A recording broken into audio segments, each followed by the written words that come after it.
SMTN.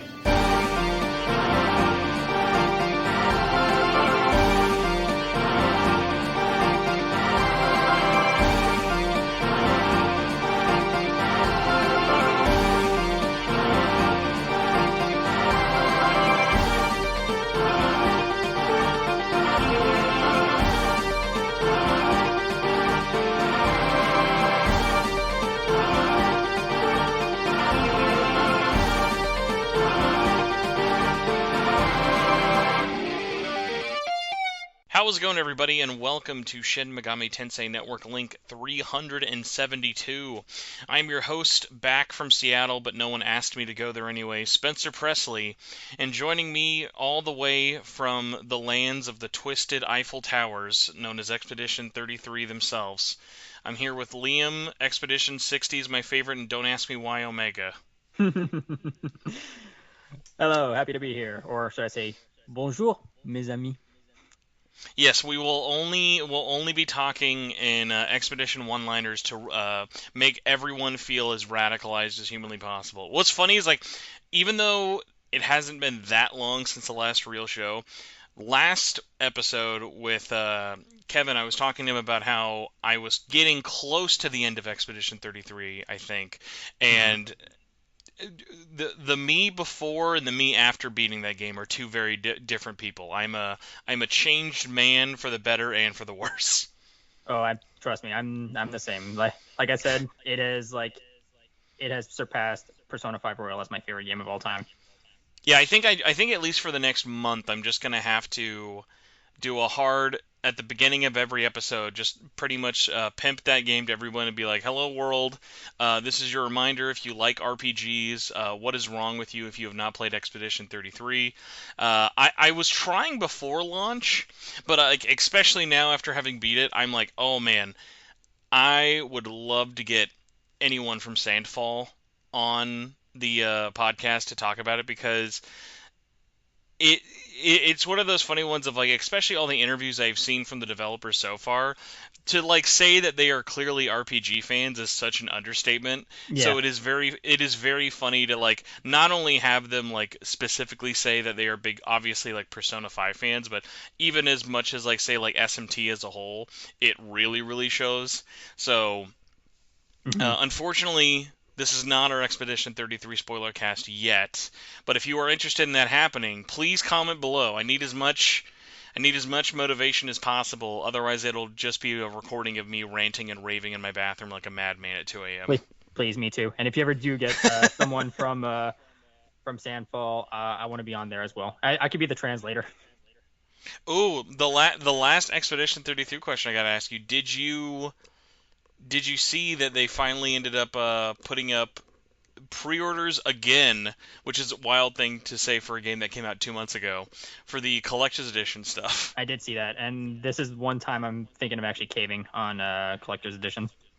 I will say I don't have the statue, which was funny because they were sending that statue to, like, a bunch of YouTubers and stuff for it. I really just wanted the steelbook. The steelbook and journal, especially Gustav's journal, is very cool to have with the added context of everything. Yeah. The statue I'd be curious to see, but it wasn't, like, enough for me to kind of cave and buy it for over $100. But in a post me having played it world, I'm like, oh yeah, I definitely get it. The wildest one is, did you see that GameStop is now putting up the, like, steelbook edition for, like, a second round of pre-orders? I'm like, I have never seen that for a game, where it's like the game was so popular after release that they're going and reprinting more of the, like, limited edition. Man, this game really improved the reputation of the French. Yeah, they needed it this year. It was like, listen, buddy, we need. Actually, didn't the Prime Minister, like, literally even, like, make a post on their Instagram, like, thanking them? Yeah. Well, president. We have actual presidents. Unlike this country. That's true. Ooh, got him. Damn. Hot and spicy political takes. Everyone's SMTN favorite here. Yeah. Quick question though for you. You came back from Seattle. Did you find Abby? Oh, you know what? In a post Last of Us Season 2 watch, I was like, wow, Seattle, way more fun than the show makes it seem, and a lot more happened than in the show. Man, let me tell you, as a very vocal Last of Us Part Two Glazer. Boy, that show really wet farted the ending. That is Yeah. all I will say. Is like I love that. I love that. I love that game. I love that show for the most part. But I feel like they almost like. Did you watch any of season two? I watched all of it. So I think the smartest thing they did for that show's reputation was make the second to last episode that Neil did be the second to last episode. Because like if it was any earlier, I think the show would have completely lost all of its goodwill by that finale. Like the Probably. fact that that episode was so good and that ending was so rushed. Would, by the way, no spoilers for it. Only saved. Absolutely only reason season two is saved is by I forget the name of the actor. It's Young something, but the actor for Jesse needed Yeah. about 30 more minutes of the show, but every scene he's in fucking stealed it. No, he was great. Jesse and it's basically if it was the Jesse and Dina show, I'd be all in for it. I agree.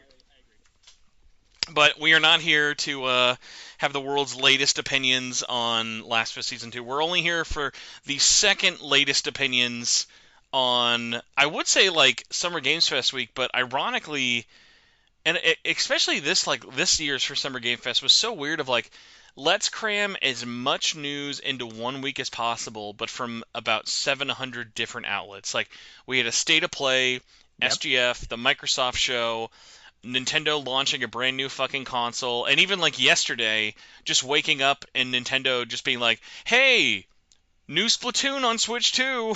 Just be no rhyme or reason or nothing, I didn't even and see it's that. like, yeah, like literally, like I at first I thought because it's technically a spin-off, but like it's basically just looks like more single-player Splatoon, Huh. and I was like, huh. This has been a very weird week for games, and I was gone pretty much from the start. Yeah, because I was going to be like, technically my flight was on Friday, but with the State of Play on Wednesday, I was lining up for the Switch midnight launch because I'm a fucking loser. I was lining up for the Switch 2 for 6 hours ahead of time, so I missed completely the State of Play. I then missed all of SGF and Xbox while I was in Seattle, and I've been kind of picking it up bits and pieces. Like even funnily, like, I was like telling you yesterday or today, I was like, it is so funny to me that it took me like not 5 days. It took me, let's see, so the Xbox show was Sunday. It took me Hmm. almost like 4 days to finally watch the Persona 4 trailer on something that's not my crappy phone screen. Wow. Not that watching that on a 4K TV did it any more justice, but I watched it nonetheless. Yeah, we'll get to that. But yeah, the week was crazy. I want to ask you some highlights, but I want to give a really quick, holy shit, these look great. And I'm sure I've still missed a couple. RE9, holy Yep. fucking shit. I can't wait. That was a great teaser. All the impressions about it, by the way, confirming it's first and third person is like my favorite thing. Because I loved RE7 and 8 with it being first person, and I know there's definitely a lot of nostalgia for third person. Yeah. But when RE8 added it as DLC and you could do both, it was really interesting watching him do it because there was a part of me that really wishes they went back and did that with 7, but it was such an old game it made sense why they didn't. Right. But I think having that choice, like the only way it could be better is if later on or at launch or even as DLC, the only thing that's better than having first and third person as a toggleable mode would be if they added a fixed camera angle setting. Like that's the only other way it could be even better. Yeah. Just get all the historical viewpoints from the series. But RE9 is definitely the biggest one. Hmm. The I always forget how the name is called, but Marvel Token, the Arxis fighting game, that Yes. one looks sick. Um, trying to think of the other big ones with it. Xbox was such a weird show because that one I listened to before watching all of it, and it was like there was nothing wrong with Xbox, but like the announcements like left me feeling very kind of all over the place in terms of stuff. Oh, you know what I will say that I don't hear getting a lot of love? What? As a sicko for Black Ops' dumb story, I am excited about Black Ops 7. My only worry point with that is I don't like that it's coming out so quickly like we had when they did Modern Warfare 2 to 3 with a 1 year difference. Yeah. And that game felt so stupidly rushed. So it's kind of like I hope that maybe by some miracle they had a second team working on 6 and 7 at the same time, separated from each other. I doubt that's what happened, but I I think that trailer was cool. I like the weird mindfuckery of Black Ops 2 and 3, especially it being in the future. Yeah. And I love the revisionist history of now the positive comments of that game are like people saw the trailer, and at least the Call of Duty fans, what I loved it they thought was fun. The highlight on that was sweet jetpacks are back, which I just thought was so funny because I remember back in the day people absolutely would not shut the fuck up about Call of Duty with the jetpacks. It was either you loved it or you hated it, or apparently you had to wait 10 years to then love it again. Yeah. I remember. I was there. Outside of that though, I know there's a bunch of stuff. It's just that thing of like, I think because like I was just surrounded by game news, it all kind of bled together. The new Bloober Team horror game, the kind of like Dead Space one, I think it's like Chronos or something. Chronos, the new Dawn. Yeah. Chronos looks sick. The Wu Tang Clan, RPG action RPG looks cool. Oh right. Yeah, I'm like, If you're I'm lost, kind of like I could help. Yeah, throw me some ears because I'm trying to like reflect on like ones that really stood out for me. Oh, the only other one I'd be like, hey, I'm excited for it, and I don't get the middling reception to it, but I understand because I'm a little biased. I really liked what was it? I really liked the reveal for James Bond Yeah. First Light. First Light. I get it if people aren't interested in 007 stuff. That's like a series I follow definitely more than others, but that was I thought a cool reveal, but I don't think it's going to win anyone over if they're not a 007 fan. I mean, we'll see. I'm just like glad to see a new James Bond game because I really love the sixth gen games like Nightfire, Everything or Nothing, um, and even Quantum of Solace on 360, which was Also absolutely a incredible game. also developed by Treyarch. Also developed by Treyarch, exactly. Now So I I'm really gotta glad to I see that. gotta ask because I feel like you'd be one of those sickos. Where did you play Quantum of Solace? On the 360. Okay. There was a halfway decent Wii and PS2 version of the 360 one, Yeah, so I had a weird hunch. I was like, I could see you being one of those dudes who played it on the Wii. I did not play it on the Wii, although I do own the PS2 version. It's I time haven't for a played stream. We got to bust it out for the it. for the Liam gameplay stream. Quantum of Solace. It'll just be a countdown clock of how quickly can we get copyright claimed.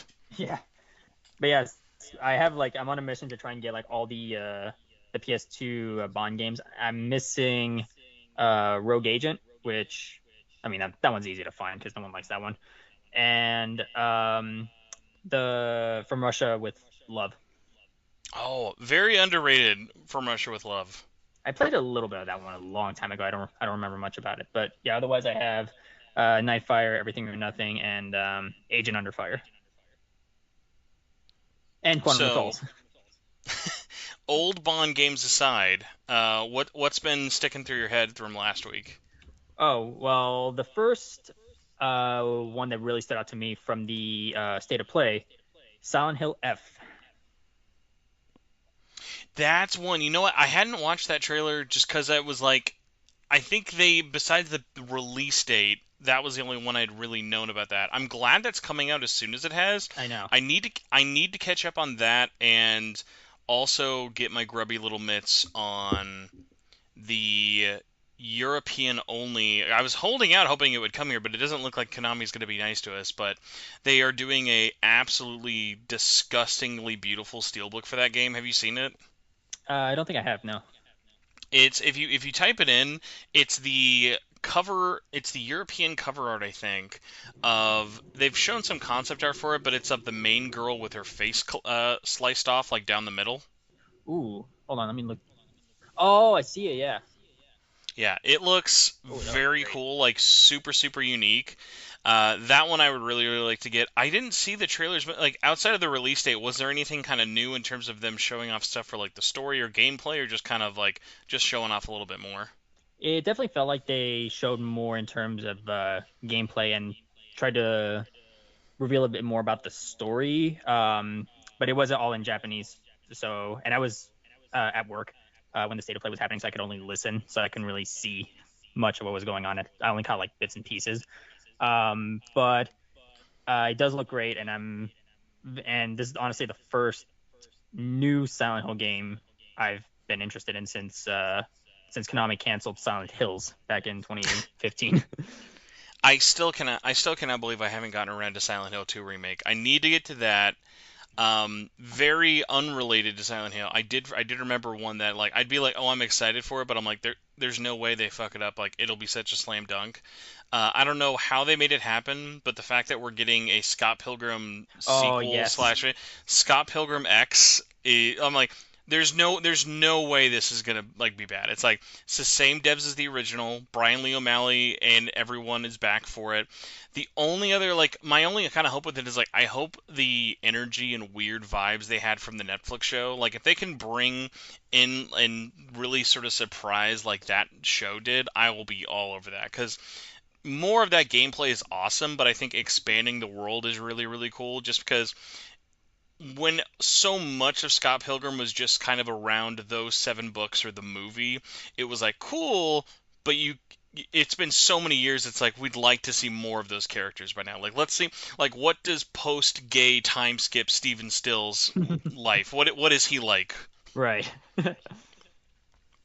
Actually, no, the funny one that I knew I was excited about because unless I like saw a little bit of it wrong, did you watch the Netflix show? No, I did not. Oh my God. Okay, so I will not spoil it, but one of the exes ends up hooking up with one of the kind of friend-ish characters of Scott and the crew. And Oh God. in the gameplay trailer, it shows one of them together and like almost like it's a continuation of that canon, which I would be super super into. It's only a couple episodes, but like if you haven't watched it and especially if you've stayed spoiler free for the most part, it's definitely worth watching, but it is definitely one of those weird ones of like going knowing as little as possible, but it is the farthest thing from an adaptation as humanly possible. All right, I'll give it a shot then. I'm because now you got me curious. Like, God, is it gonna be like someone like with Kim? That has me worried. No.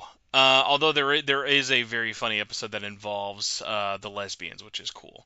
Oh boy. Um, no, watch it. Make sure it's in English because the fact that they got everybody from the movie, I think, should be a. Well, that's I, great. I I don't know if I don't know if there was any blackmail to that or whatever, but the funniest part about it was the only character they didn't get, and I mean I'm sure they could have gotten him, but he's just not there. Is the director is not voiced by Edgar Wright, and I'm like, how do you get Damn. everyone but Edgar Wright? It's like it's a fun cameo, but that was just such a funny thing of like, bro, how are you going to get like Brandon Ruth, Chris Evans, Brie Larson, all these fucking people back, and then be like, sorry Edgar Wright, we don't we don't have time for the one line. Oh man.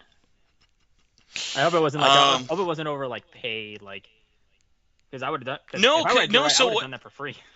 Edgar Wright actually was a producer on the show. That's the Oh, funny thing. okay. That's why I'm like, I feel Oh, like it might have just been a thing where he either didn't want to do it or there just wasn't time. So it's kind of one of those weird ones of like, I get it, but it's like, listen, bro, there's not a lot of Edgar Wright anything out there to really absorb these days. We'll take whatever we can get. yeah. What about what were some other games or stuff that stood out to you? So I'll be honest, I don't really remember much else from State of Play or SGF because those were a while. I only remember stuff from the Xbox showcase because it's fresher in my mind. Um, but I really liked the look of Clockwork Revolution, which I is was shocked at how is long that trailer was. that was a long ass trailer for sure. But I mean, they went into it, but it almost felt like one of those like mini state of plays, like where they go into just one game. And like, yeah, I was shocked at how long and how much info they had on that game, and then still no date. It was very weird. Of like, how are you going to show us this much of the game and be like, I don't know. it's like they did the opposite of the other game we'll talk about later. No, 100%. Which by the way, when I remember who's making that game is even more wild because like, I think it's Paradox, I think is the name. Like them being mostly known for uh, over the top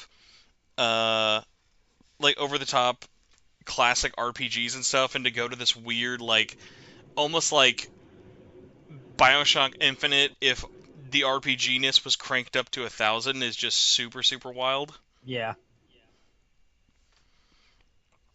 I'm trying to think what else was really big at the Xbox show. Final Fantasy coming was cool, that but honestly it. that excited me so much, way more than Well, the other games. you probably still haven't even played 7, right? So I played 7, or I played 7 remake when it first Oh, launched on PS4. because yeah, that was still on PS4. Yeah. I have not played but I have not played Intergrade or Rebirth or 16. I've actually started I just last night I started playing Final Fantasy 14 actually. Hey, yeah. The funny one was with the announcement finally. Xbox is now the only console that lets you play the most mainline Final Fantasy games. The only You can one literally play like it doesn't play is 11. you can literally pretty much play every single one. I'm trying to think what was some other ones with it that I thought was cool with the Xbox. So for me, one that really stood out was there are no ghosts at the Grand. Um, Yeah, I that one was I weird. It was really like the look of that one. oh cool. It's like a power wash simulator management kind of game, and then it just keeps diving deeper and deeper and getting weirder and weirder. Yeah, with more just British humor from I I don't honestly I don't know if the developers are British or not, so it's probably going to be like a We Happy Few type of situation. I'm excited, by the way, about the new Double Fine game, Keeper. I think it looks Keeper, yes. cool, but the reveal was just short enough that I was like, I want to know more, but like luckily it's coming out in literally oh my god, what is it? Yeah, it's October. Like it's Yeah. so close to almost being here. I thought it was fine. But I guess before we kind of get into the big one with P4R, I don't know if this was like just me. I hadn't seen that many people really talk about it. Did you feel like the Xbox show was like really fast this year? I mean, aside from Clockwork Revolution, which felt like it took forever. Yeah, it did feel like they were kind of breezing through a lot. Like there was also well, I saw some like quick reactions to the new Game Freak game, Beast of Reincarnation. Oh, which by the way, I know they can't legally just say from the makers of Pokemon, but like, man, if you know that that is from the same fucking team that released Pokemon Scarlet and Violet, that is an even more impressive reveal. But it just felt like we were moving well, one, yes, it did feel like we were moving fast, but I feel like a lot of that was due to a lot of people waiting for revival.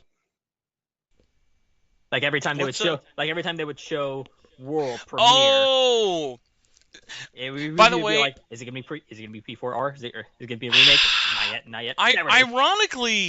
ironically P4R even up to like the day of the show, I was like I'm ready for this game to get revealed at any moment, but there was a tiny part of me that would be like, it kind of would be funny if it wasn't here. Yeah. And after seeing it, I'm like, it probably shouldn't have been here. But I guess we can get into that. Yeah, I mean honestly, we might as well kind of get into P4R. So, Well, actually, Xbox. I actually have one last question. Oh yeah. Did you so announced the Indiana Jones Great Circle DLC? Did you get it on PlayStation yet? I have still not picked it up. It came out literally like the week of Expedition 33. Oh, okay. Yeah. So I've still not picked that up. Xbox honestly at this point, ironically, just are cranking out so many Xbox games on PlayStation that it's like, bro, I cannot even like keep up with this. So I really want to get Yeah. to Indiana Jones, but I was either catching up or doing something around that time before Expedition 33. But yeah, pretty much all of my game time from April till even really now with the Switch 2 was just me working on beating Expedition. And once I get the platinum, I think I'm gonna basically just kind of split my time between waiting for Rido and Death Stranding.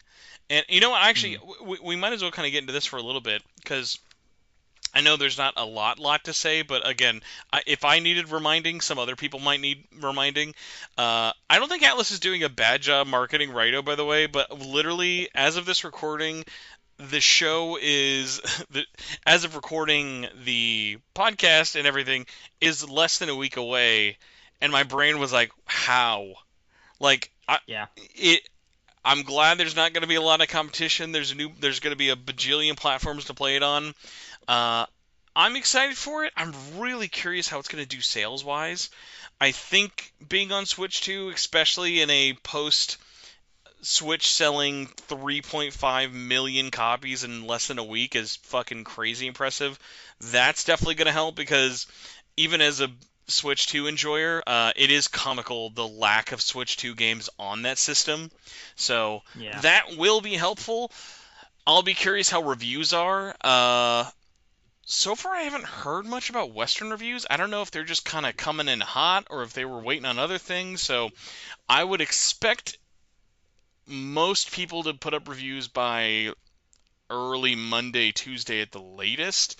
But it's Hmm. very weird because yeah, normally Atlus games I know people kind of have well in advance. My only kind of thing I could see with this one would be because it's on Switch 2, maybe they wanted to wait until after SGF for people to start reviewing it. But June is so crazy for games. I'm just glad like there's no other competition the week it comes out. It's kind of sandwiched. So Raito's in a weird spot where it's like literally the way that it's working for Atlus is like the way it works for Atlus is announce a giant remake for Persona 4, release Raito, and then Hmm. immediately the week after Raito release P5X. So it's like, boy, Raito, Oh, I sure hope people buy you that week because there's going to be a lot of distractions. yeah. Um, That's just from Atlas. I There's know also, well, Death Stranding too, of course. everything. There's just Yeah. so much stuff all the time. But yes, the that was your weekly writer reminder for everyone curious out there. I'm not sure either next week will probably be if I am miraculously able to get a last minute review code, either talking about impressions for the game or I might just try to drag on somebody else from it because I've been trying to get a couple more behind the scenes people who are working on Raito on the show. But enough of the Raito talk. We got to talk about the least controversial remake of all time. Persona 4 Revival got announced. Even as I'm saying these words, I know how I feel about a Persona 4 remake. I'm not gonna lie. I might change my mind as we get closer to it. I think I even felt the same way about P3R. I don't know if I like revival as the word, as the R word. Um, Ah. but there are so many things to say about this announcement, which is even funnier because of how little we got. So I'm going to give a quick little rundown of the news because the trailer was literally less than 2 minutes long. So Persona 4 Revival was announced. It is coming to PC, Series X and S, PS5, and Steam. No last gen's version. Surprising, No no Switch. Switch. I will say surprised no Switch, but considering how there was no release date on this thing as well, I will be shocked if that is not on Switch. Because it's like if They're you're gonna probably support something like Raito Remastered Day One on Switch 2, I think it's fair to say all future Atlas games are coming Day One to Switch 2. I feel like they would announce Switch port like neck and neck with a Reload Switch port. That is true, and I mean with the time that we'll have until release, because I think there's a lot of misconceptions that have gone into this reveal, which is really unfortunate. Um, Game is coming out. It was announced. We got a title, we got platforms, and nothing fucking else. No year. The only gameplay we saw was literally of Yu Narukami running down a empty street, no NPCs, no nothing. It was the most no frills tech demo ass announcement you've ever seen in your life. And we did get a Yeah. message from Wada, who is the head of P Studio, and we'll go over that phrase as well because I think his message is very interesting on multiple layers. But baseline thoughts, you've got the floor, no character limits in sight. Liam, what did you think of the trailer for now, and then we'll kind of get into how do you feel about the remake in general. Well, I I used a terrible analogy when I first tweeted my thoughts, so I'm not even gonna mention it. But what I will say is that I thought this was a bad trailer. Um, on it for the sole reason that I don't think.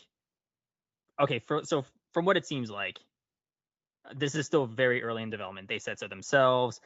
Um, like it was in the trailer, but seeing that, that, and also the fact that they didn't use like any new like music or music like with Reload. Um, it really does seem like this get the okay. How do I say this without people getting too angry? Um, this feels like a trailer that was made out of obligation to show that to just announce it really. Just to say, hey, yes, the Persona 4 remake is real. We're making it. It just didn't feel just from what they showed. It just didn't really seem like they wanted to show as much. So that's why we only got that short clip of Narukami running, which I really think. I know it's not going to be in the finished game, obviously, but it looked bad. I didn't think it looked very good. If they had to do a teaser, the way I would have done it, just show the TVs. Don't even show the don't show the environments or anything like that. Just show the TVs. Like that's and then the logo. It's very little. It's even less than what we actually got, which already was not very much. But I feel like it would have been just enough to serve as a confirmation that yes, the Persona remake is official, but um, not so much that Persona fans just like me tear the run animation apart, the empty running through the streets. Like they could have saved that for a later trailer, when they had more to show. So yeah, personally, I don't think this was a great teaser. It just served it felt like it just served more as it's a trailer that screamed, yeah, we're making it instead of hey, we're making it. It lacked excitement for me. But that's just me. So I think we're actually pretty close in like how we feel. I'm gonna use a little bit of a different wording to compare like what it felt for of because what I sort of thought about after I've really stewed on it because at initial reveal I was like, cool, it's announced. This is the worst trailer of the show. Like out of the whole Xbox show, the fact that I'm saying the Persona 4 remake is the worst trailer of the No, I show agree. really should say No, like I something. said, And like I said, Final Fantasy came right after, and I got so excited for that, like 100 times more excited than Revival. I think, and I'm pretty sure just a part of that is just yeah, this was a cool announcement. Persona 4 Revival was not. and what my kind of like after stewing on, I'm like, okay, what am I like? Who is this for? What does this feel like? Why does it feel like this doesn't work for anybody outside of just announcing it for announcing its sake? Because one of the biggest that came up after the trailer, people were like, oh well, they had to announce it because all the leaks. I was like, that I that's disagree. never that's I mean, it's like I was like, yeah, I can see how it would look that way, especially with all the voice actor stuff coming out recently. But it's like this is not a trailer that someone made in 2 weeks. This was like very clearly to me what it felt like. Do you remember the year, or no, I don't think it was a year before Reload, but that initial video leak of showing off as like part of a Sega investor meeting presentation, the like beta model for Yukari doing her Theurgy I do attack? remember that. Yes, That is this that is video. yeah. This clip is meant to be part of an investor meeting announcing our project and where they're at and what they look like. Hmm. The models are not finished. World looks fine. Nothing in it is inherently ugly, but it is very clear that like, the game is not going to look like this while playing. By the way, what's Yeah, the easiest way to make a Persona or in general Atlus game look ugly as sin? Take the HUD away. The HUD is like half the reason we True. fucking love these games. So it's like Very true. you're already doing yourself a disservice. It is literally less than 5 seconds of you running out of the shrine and down the hall. And again, they picked one of the most, and again, Inaba, not a bustling city, but an area that will or should have multiple NPCs shown. It felt very deliberate that nothing was there. There were no birds moving around. There was like barely any animation outside of you, Narukami. But I think if you're Hmm. being generous, again, this is, and this is so hard because it's like it's the information I know that I'm like, oh yeah, of course, because I already know X, Y, and Z about the development of these games. Whereas people look at P Studio and they go, Atlus is Persona, P Studio makes Persona, they are only making one game at a time. And it's like, no, the same team who made P3R are the same team who is making this. Yeah. And that game was in development for many years after P5R, and that team kind of split up into multiple different sections. One team was working on Tactica, one team was working on Persona 3 Reload, and the main team has been working on Persona 6. And that Hmm. team has been working on it uninterrupted for a very, very long time. And really, what's kind of happened now is we've gotten almost nostalgically early look at this game. Like we have been so blessed over the last couple of years of like if you want like a night and day of like what a good reveal trailer should be is just go back to P3R. That was an Yeah. announcement trailer that showed tons of gameplay, finished HUD, voice acting, animated cutscenes, as well as had a release date for us. It was like bam, bam, bam, bam, bam. And this is just the complete opposite.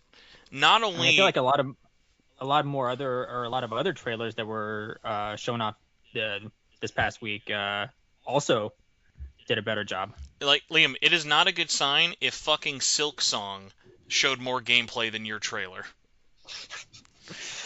Oh God! It's like As part of the Xbox's like ROG Ally knockoff. yeah, so again, I think in terms of it being an announcement, it's fine. In terms of it being in the showcase, it's bad. The only Yeah. interesting news, ironically, we got out of this is barely anything that's discussed about. What I would say is definitely interesting about it, I think it going back to day one Game Pass is very interesting.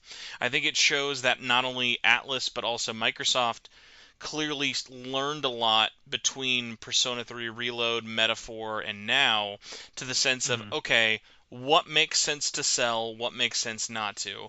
And I think something like this, especially with a lot of nostalgia, very smart for Game Pass. Something that might be a new IP or a brand new entry in a series like a Persona 6 is not going to Hmm. be something that gets like. I would be shocked if Persona 6 is day one Game Pass. I will not be shocked if it's Right. revealed at the next Xbox show.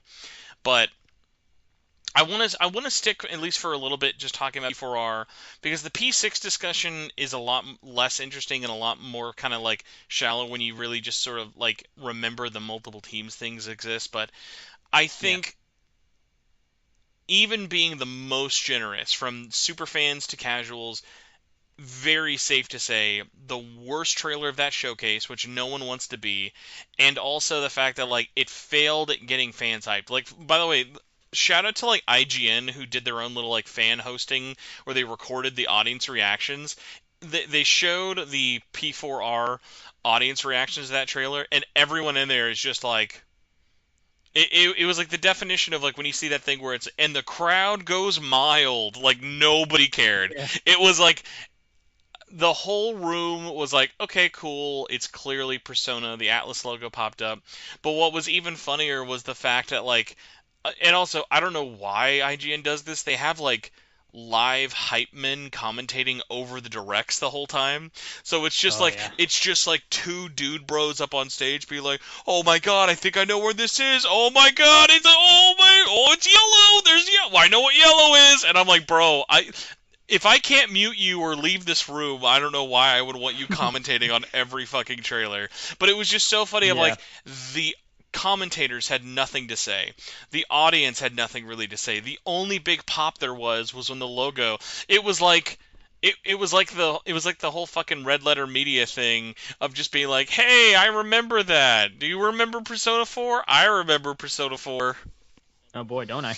So, it sucks, but ironically, like, I'm at least glad this being such a wet fart of an announcement leaves them with so much more room to grow for release. Yeah. It's really Oh, the bar is set very low, like, I don't know if so you they would can only go I up. don't know if you would agree. I think this is one of their worst media reveals they've done since the Persona 25th anniversary. And that was Oh, historically low levels of bad. this was this was no, this was basically like as bad as that first Persona 25 when we got Wallpapers. desktop Yeah, wallpapers. baby. Um by the way, again, another thing, no art. There's like no new art to announce this at all. Like, it feels No. so far away. And what's funny is, like, I think it almost, like, they're almost showing it off worse than it really is. So I've asked a couple people involved with the project from the Western production side, and what I found out is very interesting into a couple of things. I'm I initially was bugging them before the reveal. I've learned about the voice recording. I know is either still happening but is not done, which is interesting because normally they try to wrap those up as early as possible, Yeah. or at least once Japan's locked with the script. Um, they are still working on the recording of this game, Oh, we're not going to see this game for a while which then. it. Well, no, no, no. I genuinely think this is a 2026 game. The only question is, with next year being an anniversary Oh yeah. year, do they try to do the one punch of metaphor again? Do they try to have reload? Do they try to have revival in the beginning of 2026 and then end the year with P6? Which I think Mm, would be smart. do you It do you mean gave them a lot of do you mean for P6? Do you mean like announcement or release? no No release. way. There's no way. So I don't think it's impossible. I highly It doubt it. because you have to think about it from the Persona 6 side of things. They have been cooking on an almost metaphorical level, and I mean that literally. Like, I see what you did there. Metaphor was in pre-production to development from 2017, 18, 19, 20, 1, 2, 3, 4. That's 9 years of pre-pro, 8 years of active development. Persona 5 Reload ended development in 2019. Let's say active development time needed, we're at year 5, 6 Hmm. for P6. And again, new team. It's not the main team who did 3, 4, and 5, but this team has had a lot of practice. They've done a lot of remakes. They've done a lot of spin-offs. I think 6 years for Persona 6 feels right. But even if it's not, ironically, like, I don't think they have to do both next year. I just think this year being as quiet as it is very weird, but almost necessary. Like, if all we get this year from Atlus is Rido, I'm totally fine with that. Yeah. I Um, mean, after by the everything way, they did last year, like they deserve a break. well, not even that. I think they would almost be like in possible burnout territory. Like, you don't want to be like Yakuza. Oh, by the way, shout out. I still haven't seen the trailer. I need to see the new Project Century Oh, trailer. Stranger. Oh yeah, Stranger. We forgot to talk about that. Yes, that incredible I, game. It looks amazing. I, That's I all I'm gonna actually, say. I actually still haven't even seen the trailer for The it. trailer I looks only know by the name change. the trailer looks Uh, phenomenal. and also shout out to the world's possibly ugliest Joker model for Sonic Cross Worlds. Also forgot about that. Shout out to Carson. Shout out though, by the way, I don't know if you saw this.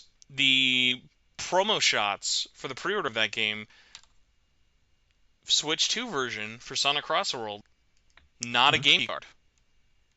That's not a game key card. That's not. But you see what I think. What that means. There's a chance. There's a chance that the publishers may be listening. That's what I'm thinking. Hmm. Because All fingers crossed. one of the interesting things, especially after Rido, and we'll get back to P4 in a second, but one of the interesting things with it was initially at launch, the only options available for cards were game key cards or 64 gig cards.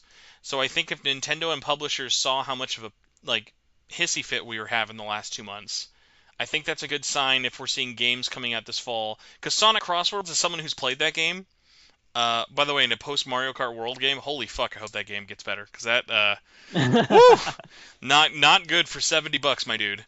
Um, Oof. The music though, I've heard some of the tracks. They sound yeah, great. hey, the tracks are great. The game plays like ass, but I mean, if you're blind, that's a great game.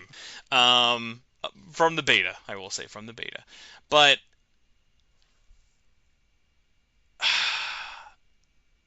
I think there's enough time for things to change in terms of other cards being offered after launch. So I'm at least being optimistic because one of the things I haven't had confirmed 100%, but I know is actively being in like development talks, not development talks, but there are at least two different companies I know who have reached out to Atlus privately Hmm. and are trying to get a non-game keycard version of Raito, and the answer has not been a hard no.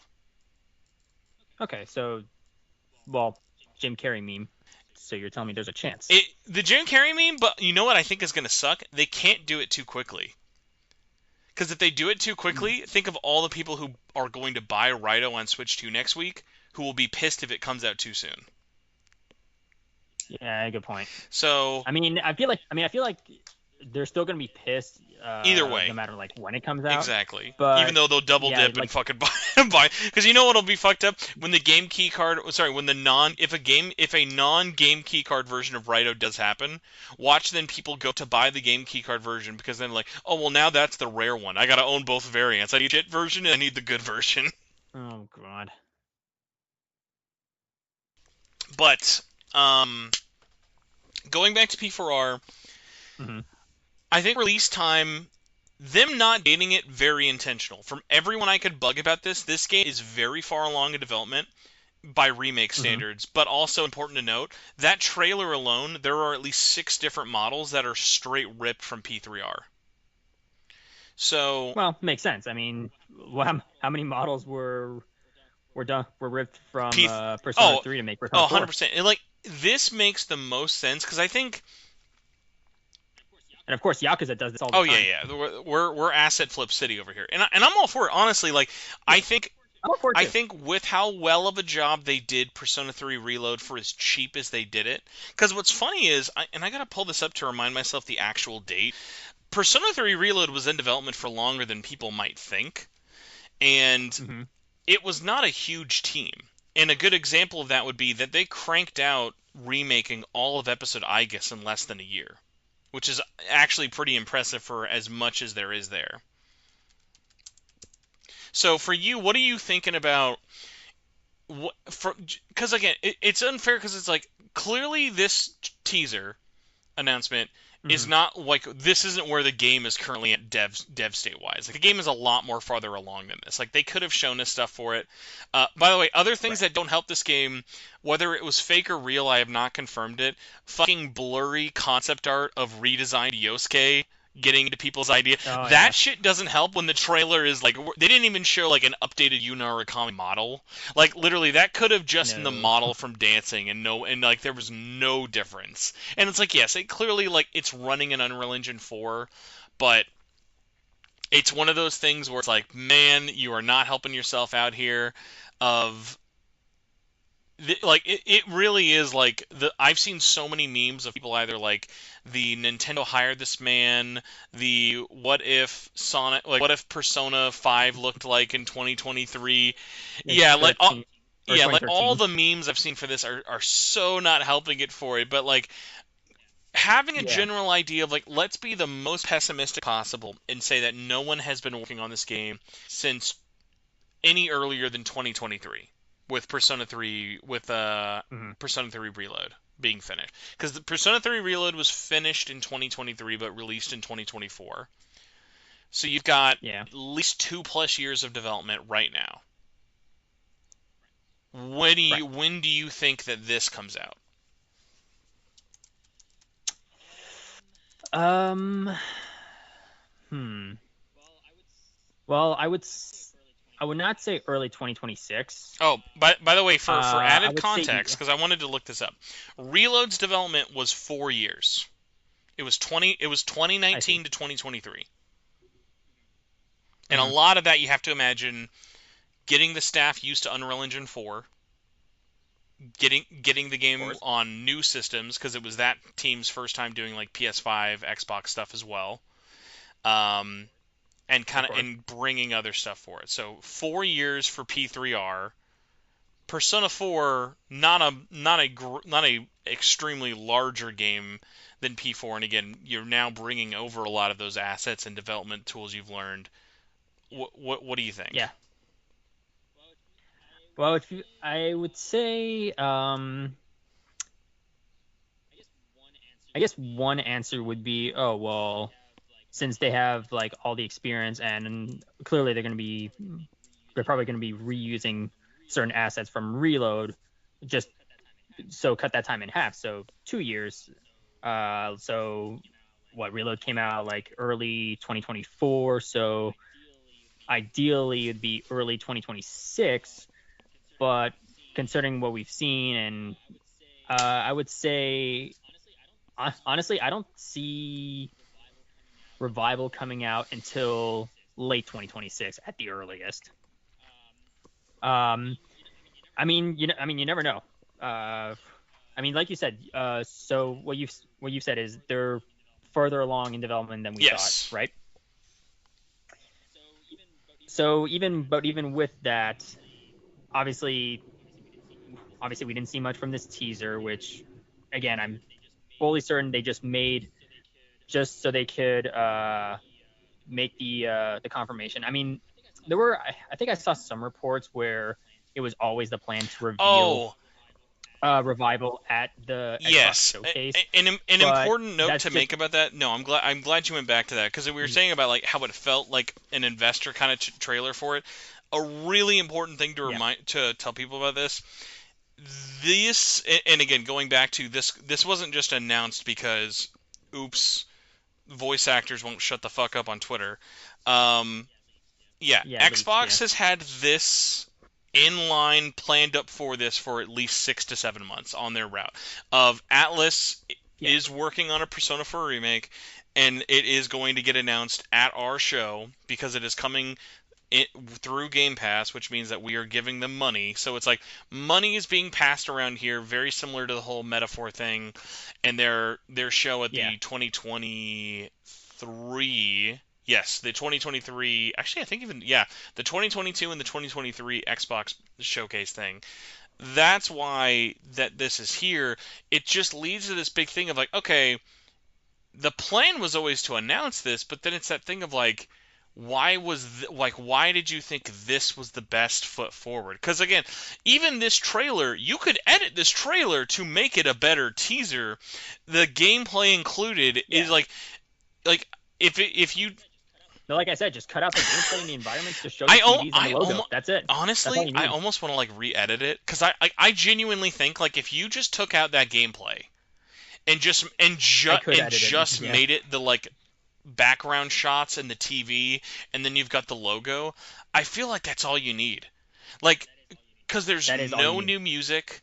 Which again, another bummer of like we know music is being re-recorded for this game, so it's like the fact that they're not even like showing us like a hint of any of like what the new song sounds like, are just like more things of just like giving people reason to doubt this game. Yeah, I mean, I don't really doubt it. I don't doubt the game itself. Um, like I said, everything, all my like criticisms, just they're not directed at the game itself, just this teaser. I'm sure like when the game comes out and when or once we see more of it, you know, obviously opinions will shift. I mean, hell, the very next trailer we see, whenever that is 100% going to be better than this. Um, it's just a shame that this was their introduction to their, this was their introduction to Revival. Here's a good question for you then. When do you feel like we're seeing this game again next? Because my gut, no inside knowledge or anything, my gut tells me we are going to see this game. The soonest we'll see it next is TGS, and not just like, oh, here's a tiny update. It will be like a proper next trailer at TGS. I feel like if you wait any longer than E- that, like obviously no one's expecting it any sooner than September, but I think 3 months. Take the feedback from this mhm. trailer again. expectations, they couldn't be lower right now. We're at an all-time we are Yeah, we are at an exactly. Atlanta level of lowness right now. It is the ATL of a lifetime in the Atlus fandom. So it's like use that and then show us some gameplay. Show us a battle, show us Mighty Morphin Power Rangers Inaba reskins of the new costumes or whatever. Like do whatever you feel like you have to do. And I feel like that'll Or DIY yeah, LARPing exactly. gear. Like like they don't have to include much. Like throw a new song, show a character, do whatever. Because normally the Atlas like hype cycle is boom. Here's your trailer. Game's out in 3 to 6 months, and for the next 7 to 8 weeks, we're gonna bombard you with a trailer or info dump for the rest of your fucking life. Yeah. So, remind me, when is Tokyo Game Show? That's in Yes, September, yeah, right? it has a hard date with Okay. it, but I don't have it on hand. But it's usually around the middle time of Yeah. September with it, and Atlas are always there. I can see that for sure. Um, I think safe bet would be Game Awards. We'll see it there. Um, but as for release, like I said, I don't see it. I don't see it coming out in early 2026, like Reload came out early 2024. Um, I think the earliest it could come out would be like middle of 2026 at the earliest, if not like end of the year. Yeah, which like honestly I think is totally fine and in line with it. Of like, while I'm like I think best case scenario release wise, I'm sure they'd love to have a repeat of 2024 with all those big games back to back to back. If that even if that doesn't Sure. happen, not the end of the world because they're still gonna have a absolute banger of a release cadence with one of those games coming out, plus all the other stuff that we don't know is coming. So it's one of those funny ones of like, I think the development of both this and Persona 6 could rely into each other's like timing, Hmm. but at the same time, it's not like, oh, well, we don't want to release Persona 4 too close to P6 because like we're in a world where Atlus was like, oh, fuck it, we'll just release like three of these games within a 3 month time span of each other, all in one year. So it's like Yeah. that clearly isn't a worry for them, especially when one is a remake of a well-known thing. And again, Persona 4, even with as dog shit of a trailer as this was, already has more views on all platforms than the P3R Reload trailer, which again, go back and watch it, was an infinitely better trailer. Yeah. So, I And it was also yeah, leaked. that is true. Man, thank God this one wasn't leaked. If that trailer was leaked, like if the P4R trailer was leaked, that might have been actually one of those situations of like someone at Xbox was like, you know what, take it out of the show. I was like, you know Yeah. what, guys, you're gonna need to It- give us either something new in the next 12 hours, or we're just removing this out of the show because that was so bad. It's like it's like this is the trailer. Like the trailer they showed was the trailer that is usually the trailer that gets leaked on like Instagram. That's like that's like no, that's actually the trailer we had planned for the show. And it's like, oh, The huh. other thing with it, because I want to get into the message with and kind of a little bit more with the whole P6 thing. My gut when I see a trailer is released and immediately following up this trailer is almost like the like cyberpunk meme image of the apology text from Wada Oh of god, like yeah. this text, and I'm going to read it here. Like the message that Wada posted, it's not like a congratulations everybody, we're so excited about the game, we showed you so much, I'm sure you can't all wait for it. It felt more like a reassurance thing when like again, there's now the confirmation that this is here, but it is that and nothing else. So it's that weird one of like, yeah, now a bunch of people are all just going to be like the just like I mean the unfortunate thing with this trailer, there are so many like comparison memes of the that's it reaction. It's like there was no Yeah. like trust me, I would love to That was I just a would walk love to be cycle. proven wrong. Yeah, that SpongeBob one is way too perfect, but like I genuinely need to know if someone is out there. unironically, who came away from that trailer and was like, "Whew, that was really good." I mean, a lot of people. I don't. I mean, a lot of people. It definitely got a lot of people excited. I mean, obviously, I saw a lot of people on Twitter like shitting on it, of On course. Twitter, But what I do you also saw a lot mean? of What are you people. talking about? People, Oh, I'm sorry. I'm sorry. I mean X, right? which by the way, No, but I mean, I which saw by like the a way, lot. the idea now, and now that it's official, which I think is helpful. Now that we do know we are living in a world where Persona 4 is getting a full-fledged remake, I'm glad that information is out there because I think like the dumb hoops we had to really jump through of like again I don't know how many times I've said this. It was always a matter of if sorry, it was always a matter of when and never if. So it's like it's Yeah, it's like Luna. It's like Luna in Expedition 33. When, yeah. not if, Like when. I'm glad that now we can talk about it. It's more of a definitive thing for it, but like yeah, just so many dumb asterisks, so many dumb like little notes and everything that went along with it. Let me go ahead and I'll pull Yeah, this up on the website because they had this available surprisingly quickly, like right after the reveal, on the Japanese accounts as well as the English website. So here's the message. It says, "Hello, this is Wada from P Studio. We are very pleased to announce the release of Persona 4 Revival. We look forward to sharing even more info in due time. Persona 4 has spawned numerous spin-offs, including TV anime, Persona 4 Arena, Ultimax, Dancing All Night, and is a special title that is a part of Atlus for many years and holds a personal place in my heart. We are currently working on this project with all passion and love. We are confident that this will be a fresh, surprising product for both newcomers and longtime fans alike, and we look forward to sharing it with all of you. Additionally, we're actively preparing future developments of the Persona series as a studio. We are working very hard to meet these expectations of fans and work around the world. We are trying very hard to meet the expectations of fans around the world, and our work is progressing very well. Please stay tuned for more updates. We look forward to your continued support of the Persona series, which again is such a nothing burger statement, but is really exists for no other reason than that's an a investor's. hundred That's an percent, investor's but it's letter. also like, but we also have to let the heathens know the new one's still coming. Because again, if you are someone out Yeah, there who thinks Persona 6 has taken too long to come out, you are not wrong. I totally understand in a world where Persona 5 came out literally almost 10 years ago. I totally get it, but it's that thing where again where we have to remind ourselves, people, it's like, hey, for all those people out there who were like, where the fuck was the next Persona game? It came out last year, buddy. It's called Metaphor. It's still there. It's on Game Pass. It's not going anywhere.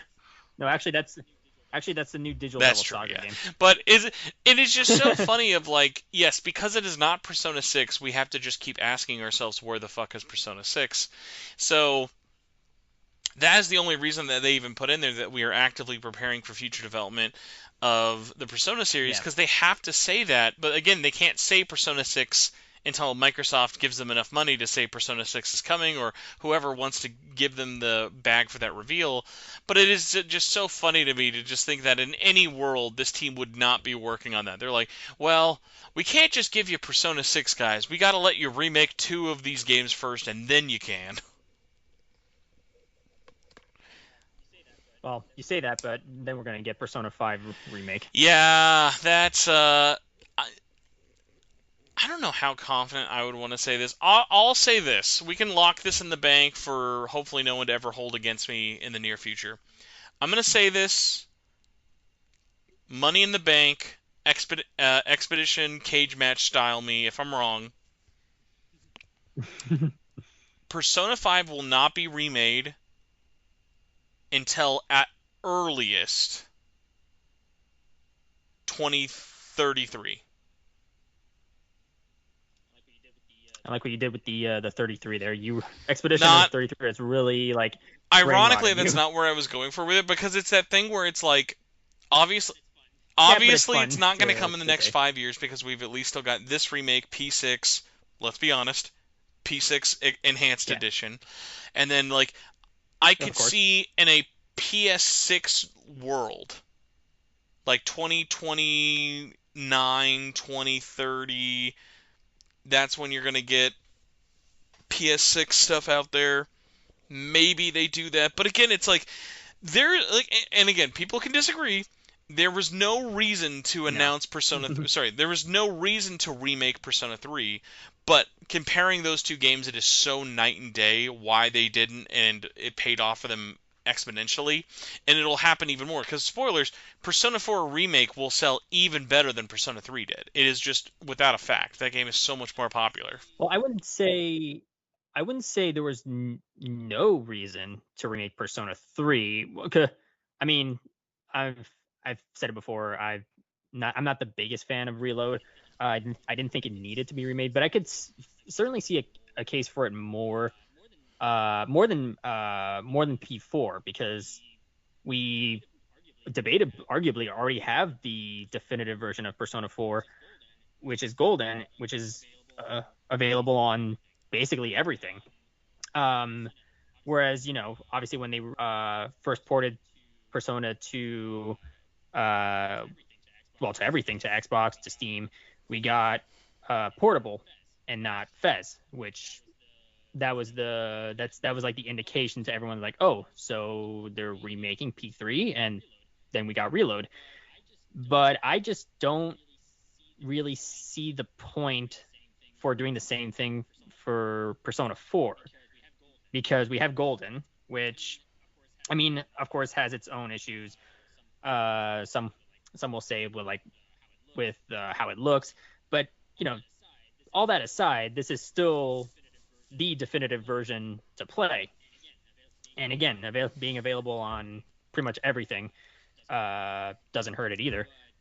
But now with Revival and the remake, I'm I just don't really see the point of it. Especially since, so I don't know what they're doing with the voice actors. Maybe some were saying that all the voice actors announcing that they weren't going to be a part of it was like a marketing scheme. It's like, okay, but like, I'm a wrestling fan, and this kind of makes sense, but at the same time, there is no way Atlus would be smart enough to pull off a marketing Oh tactic yeah, that the people who like insane. thought that this was like some 4D chess, I thought was so funny because it was like that would be brilliant. That is like, yeah, No. it was just so unlikely for it to happen. Though it was like, yeah, there's no chance. Um, but yeah, so obviously there's gonna be, and like with Reload, we just I feel like Persona 3 got even more like we just got more discourse from it, and oh boy, Persona 4 is gonna be a huge gold mine Ooh, for you know that. what? Hold on, So I feel like it. I want to get a quick I bet for you. By the way, All right, go. Persona 4 story in Revival.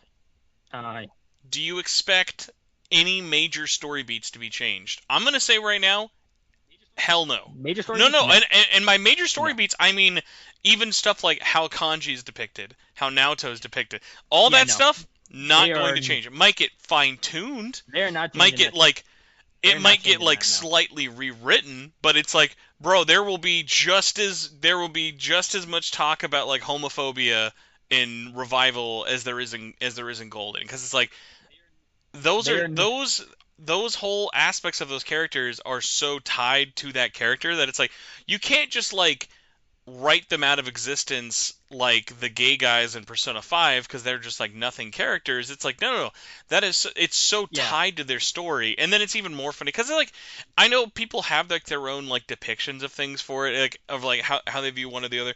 I love like when I hear people Sure. talk about P4, like I don't know if it's just like because it especially happens from like a lot of like games journalists like nowadays like who are really like they started being with big fans of P4 Golden and then P5 made them like really big fans where like a lot of like games media I noticed talk about Persona 4 story like it is this uber problematic like something you would get canceled for nowadays and I'm like maybe I'm missing something, and I will say I am actually going to restart P4 Golden because like I've been wanting to for a while, and I was a little worried with how close the remake might be. I'm glad that I know it's like not this year. I'm gonna just kind of say fuck it and just finally replay it again after all these years. But like I've been thinking it's about it one of too. those things Yeah. where I'm like, yeah, like I know there's parts of the story that people don't necessarily like, but it's not like there's a 20-minute like gay bashing scene with Yosuke I've somehow like completely blind forgotten about. What I'm worried about is, are they going to keep the entire stretch of the school Oh, festival 100%. The cross all the way dressing to better be in there day one. the cross dressing, the cross dressing, the bikini contest, the hot spring scene? It's If I just, don't if I don't oh, hear a random I hate if I don't hear a I, random NPC at the school pageant festival look at Teddy and say I hate I'd that. hit that, I'm canceling my game. Yeah, I mean, that is honestly my least favorite like portion of any Persona game, and it's a big reason why I hate. Well, no, okay, well, I was about to say something really like strong. I was about to say that I hate Persona 4. I do not. I like Persona Persona 4 a lot. 4, It's just my like least whether you favorite. love it or hate it, Persona 4 is extremely tropey. Oh, Extremely absolutely. tropey. Which, spoilers, guys, so is anime. Persona 5 and Persona 4 and even Well, Persona yeah, 3 to a lesser extent, those games are very influenced by anime culture and writing in Japan.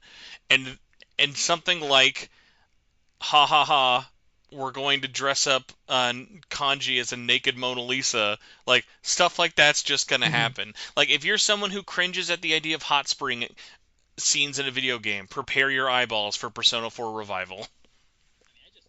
I mean, I just wish they would have broken it up, because They it felt are like a half hour they full are definitely uninterrupted. like bam bam bam.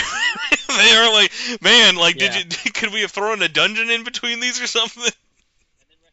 and then I mean, right after we get literally like the best part of the game, which is the Nanako arc. Um, it's like at that point, it's like, all right, sorry for all the tropiness. Now let's get back to the good Yeah, shit. and what's funny is like, and I don't even say this as someone like I don't feel like I'm defending this game as like being a perfect story or anything with it, but like there are just like it is just God so no. funny like how some people talk about it like it, again, if you like a character or you do not like a character's depiction, totally fine with it. But there is just almost like a weird stigma I see get brought up a lot about people who legitimately like think things need to be like from the ground up rewritten with Persona 4, which while I Yeah, disagree with and I'm open to talk about it, is also one of those things where it's like I know Persona Studio, they are not the kind of studio who's going to do that, especially like again, as we saw with other games whether they've been re-released before or other things like that. Like there's no like trigger warning when you go to boot up Persona 4 Golden. They don't like put up the like no, racist Looney Tunes message of please forgive our 2012 mentality. exactly no. Um, but oh, actually, so about that, like we were saying, like, or you were asking, like, if there's going to be any major, like, changes to the Yes. story. I don't think so. What they might do, in fact, what I can all but guarantee they'll do, is they'll kind of add some stuff, like they did with Reload. They added us some extra scenes between the protagonist and oh, I'm blanking. Revolver Jesus, his Takaya. No, yeah, Takaya. Revolver Jesus. That's just the name like I saw someone gave him on Twitter, and I was like, you know what, that fits. But no, Takaya. Like there were extra scenes with him, which I liked.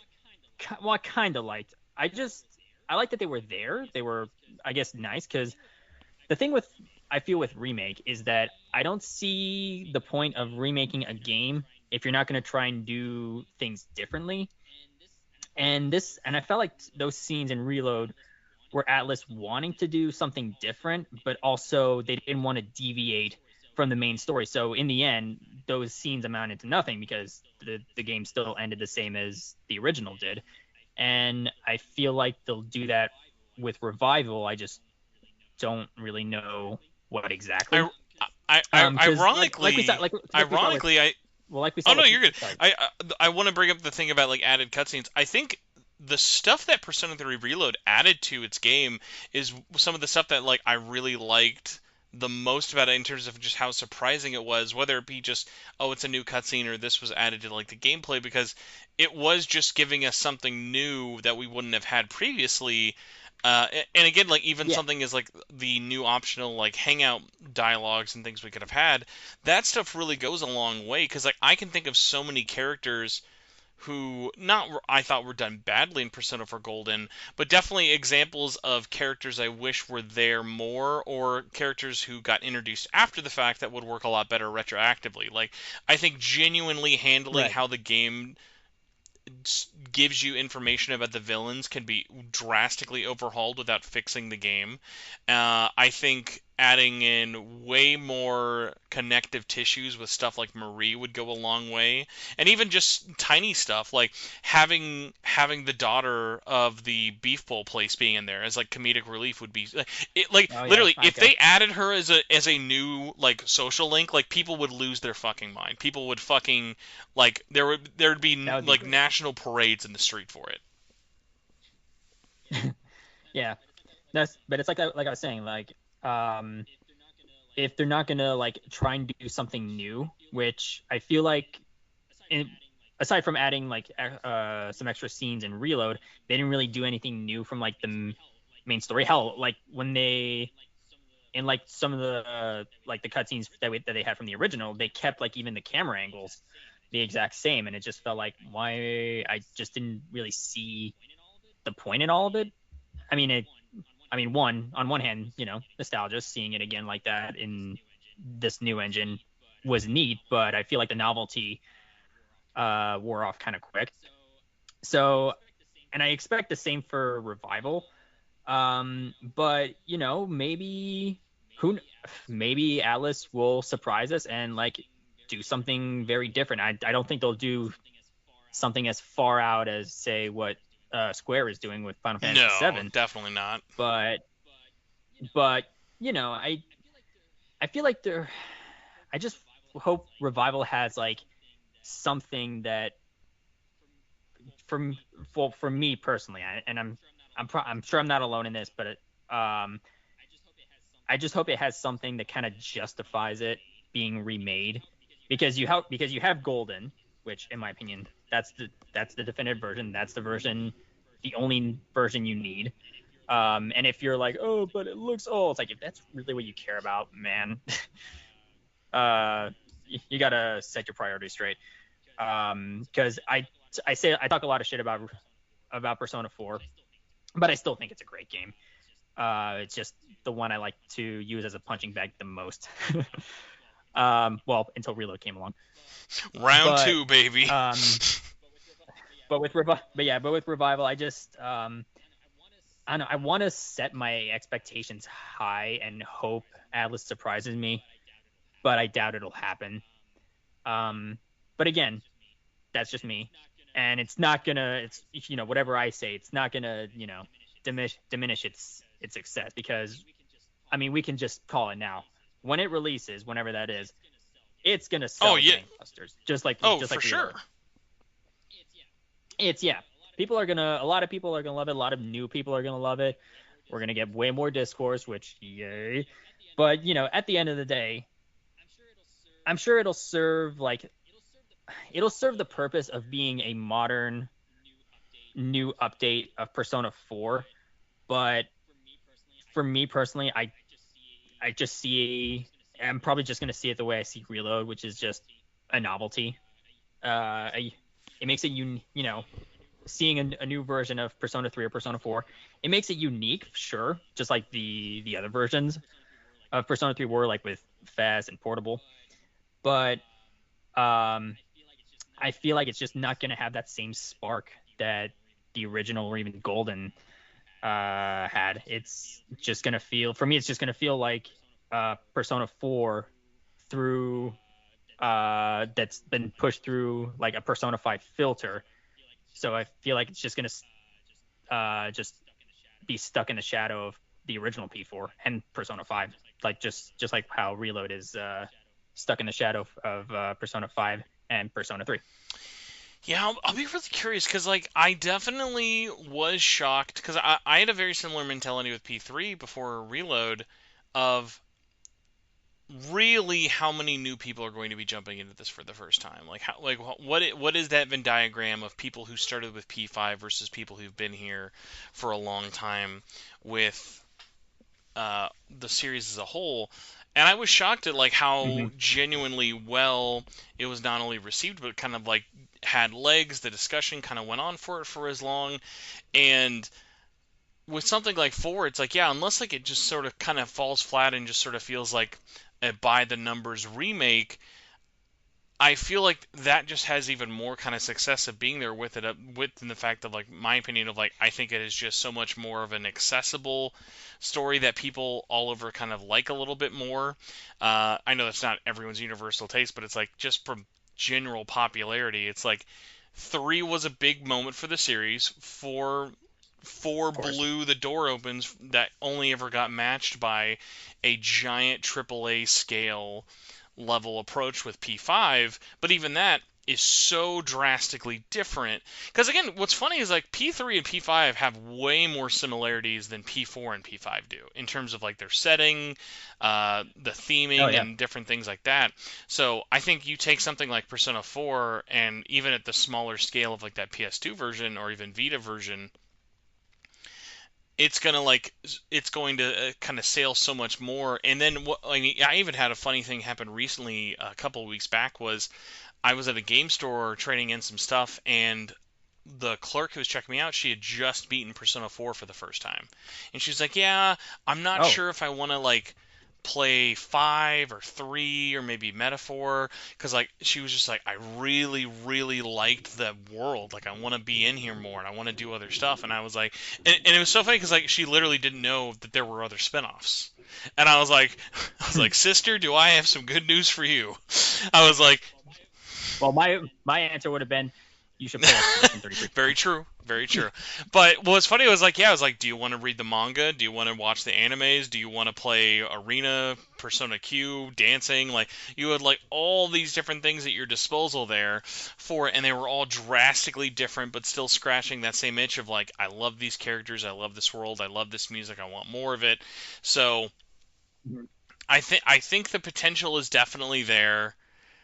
I really just sort of hope it's like, man, just blow everyone's expectations out of the water next time this is shown, because it's like there's really no reason that this shouldn't be not only a bigger hit than Persona 3 Reload, but a better game. Because I think it's like, let's learn all of those lessons that people didn't like about certain aspects from P3. Like, let's add in, let's, like, if we're taking something out, let's maybe look at having an option to do both. If we're changing something drastically, is it for the better? If we're going to do something like adding new voice acting in, let's really bring it in and, like, add a ton of new voice acting. Because, like, again, I feel like I've been saying this for the last like 5 years of Atlus releases. Every time I am in love with their voice acting, I go, great. You should have done more of it. Like to the point where it's like I don't know if Yeah. either it'll be this or Persona 6. Persona 6 is probably a safer bet, but like man, the next time or the first time we finally have an Atlus game that just straight up is like all stuff is voice acted, I'm gonna fucking get up and give him a fucking award. I'm gonna be like, finally, Yeah. because it's like the problem is never, oh, I'm not a fan of this, or this is bad or whatever. Because like I'm gonna be honest, I would not have wanted OG Persona 5 to have been all completely voice acted. A lot of that voice acting I don't like. I think it's a very rough, messy dub in localization. But it's like the way things have Interesting. moved over the years, like Strikers, I wanted more of. Um, I was gonna say Q2, but that had none, so that's not. Well, Yes, Reload. Reload was such a, oh my god, Reload was such a moment of like, I was so upset that more of these moments weren't voiced, especially because I thought the social links were done so well, and it's just like Yeah. there's a lot of good room for improvement there. I'm really excited. And by the way, the topic of discourse being infuriating or hair pulling, I'll be honest. I'll take Naoto Kanji gay trans Twitter threads all day. The ones I really need to just like I need to nuke them from orbit because like at least with those there's kind of a basis for origin. The ones that like I just absolutely cannot fucking stand is when I see people posting about, oh, prepare for $30 Marie DLC. I'm like, bro, it is not on the same level. Like episode Igus and the Marie shit in that are so drastically different. It's like if Marie is not in Reload, it will like I You will, mean yes sir. Revival? If Marie is not in Revival, I will eat my hat. But there is literally no fucking way she is not going to be in that game. Like she is so easy Well, to throw how into would you integrate her? easily. Like the only thing you would have to do is just give more of her in there, or and not even more, just like flesh out her social links, like make them actually be a little bit closer together and a lot meatier in terms of like what you're learning about her and the world and the story. Because it's like she's not a drastically hard character to introduce, and the only real gameplay addition you're getting into it besides a new social link is a new optional dungeon at the end. Like that's the only other thing. Hmm. It's not like episode I guess where you have to create multiple new dungeons, multiple new cutscenes, all with multiple characters, all with a bunch of other stuff, new shops, new locations, new main character. Like episode I guess is such a completely different additional to all the stuff that Golden did that it's like yeah there's no reason like the difference between something like Fez and Vanilla P3 made sense. Like I've yet to see any conversation where people think Golden is going to be like piecemeal DLC. Like yeah, there will be DLC for Persona 3, sorry, for Persona 4 Revival, but it will not be Hmm. something like Marie. They might even still do story DLC. Like fuck, dude, they could do like a visual novel DLC and put Labras and Show in there. Like, but they're not gonna charge you for Marie. Yeah, I'm just like I said, like you said, uh, the inclusion of Marie and Golden and the answer in Fez. Obviously, they're very different. Like the answer was an expansion that, well, made of course perfect sense to release as DLC for Reload. But but with Marie, since she was like in Golden, she was basically integrated into the main story. I just Well, it's like it's kind of like a double-edged sword because on one hand, you can't really have Atlus go, okay, if we cut her out, how can we include her as DLC?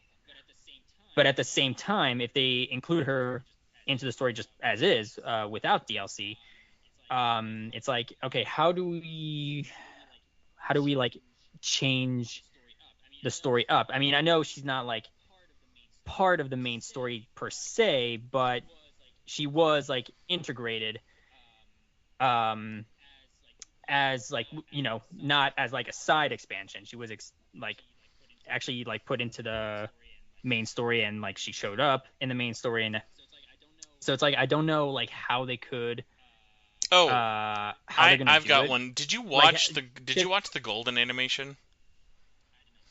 I did not. That is a very short show. I always recommend people watch it because it's more slice of life than adaptation. That adds in Hmm. Marie to almost every episode, and it does a really good job of kind of making her feel less of a DLC chick of the week and more just feel like another part of the Hmm. world. The same way, going back to the beef shop owner as a daughter, like yeah, I got you. it makes her feel like an Ica. Like there's more obviously of a focus Well, there it's a with great. it, but I feel like Marie doesn't have to feel like as much of a like she doesn't have to stick out as much as she does in the original game with a little bit of work. Well, it's a great thing that you. It's a great thing you mentioned the anime because, I was so my the hopes that I had for Reload was that they would. I see because I think the Persona 3 movies, uh, do a way better job of telling the story Oh, than the 100%. game. Um, and I was really hoping they would take kind of like crib off that, take some of that and uh and put it into Reload, but they didn't really do that. They of course they added the extra scenes with It's Takaya, it but again, those it's didn't it's really go frustrating anywhere. because But with ironically I agree with you. Like because the movies had to be shorter than an 80-hour game, they Hmm. used their time wisely. They added in what they felt was needed while also moving things around and what made sense for them, which is like those lessons could have been used in Reload, but because they still have the freedom to be an 80-hour game, they're not they don't have to be as tight with the editing, which is unfortunate. Yeah. But like, what if? But like, I can imagine like, what if this time with Revival they try to do that? Like the last, like if I remember correctly, the last episode of the anime was well, the second to last at the end, you goes home, or he gets on the train and goes home, but then there's a final episode where he's like stuck in a time loop because he's trying to get like he's fighting the boss of the true ending. Which was it Amino Sagiri, or was No, that I will not uh remember that at all. No way, no way. yeah, fair enough. But yeah, the last episode, he's basically like trapped in a time loop. He's at the Dojima house with everyone, and he keeps seeing like the same things over and over again. And I thought that was like really weird when I watched it, but at the same time, I thought this is kind of cool. It's like a neat little subversion.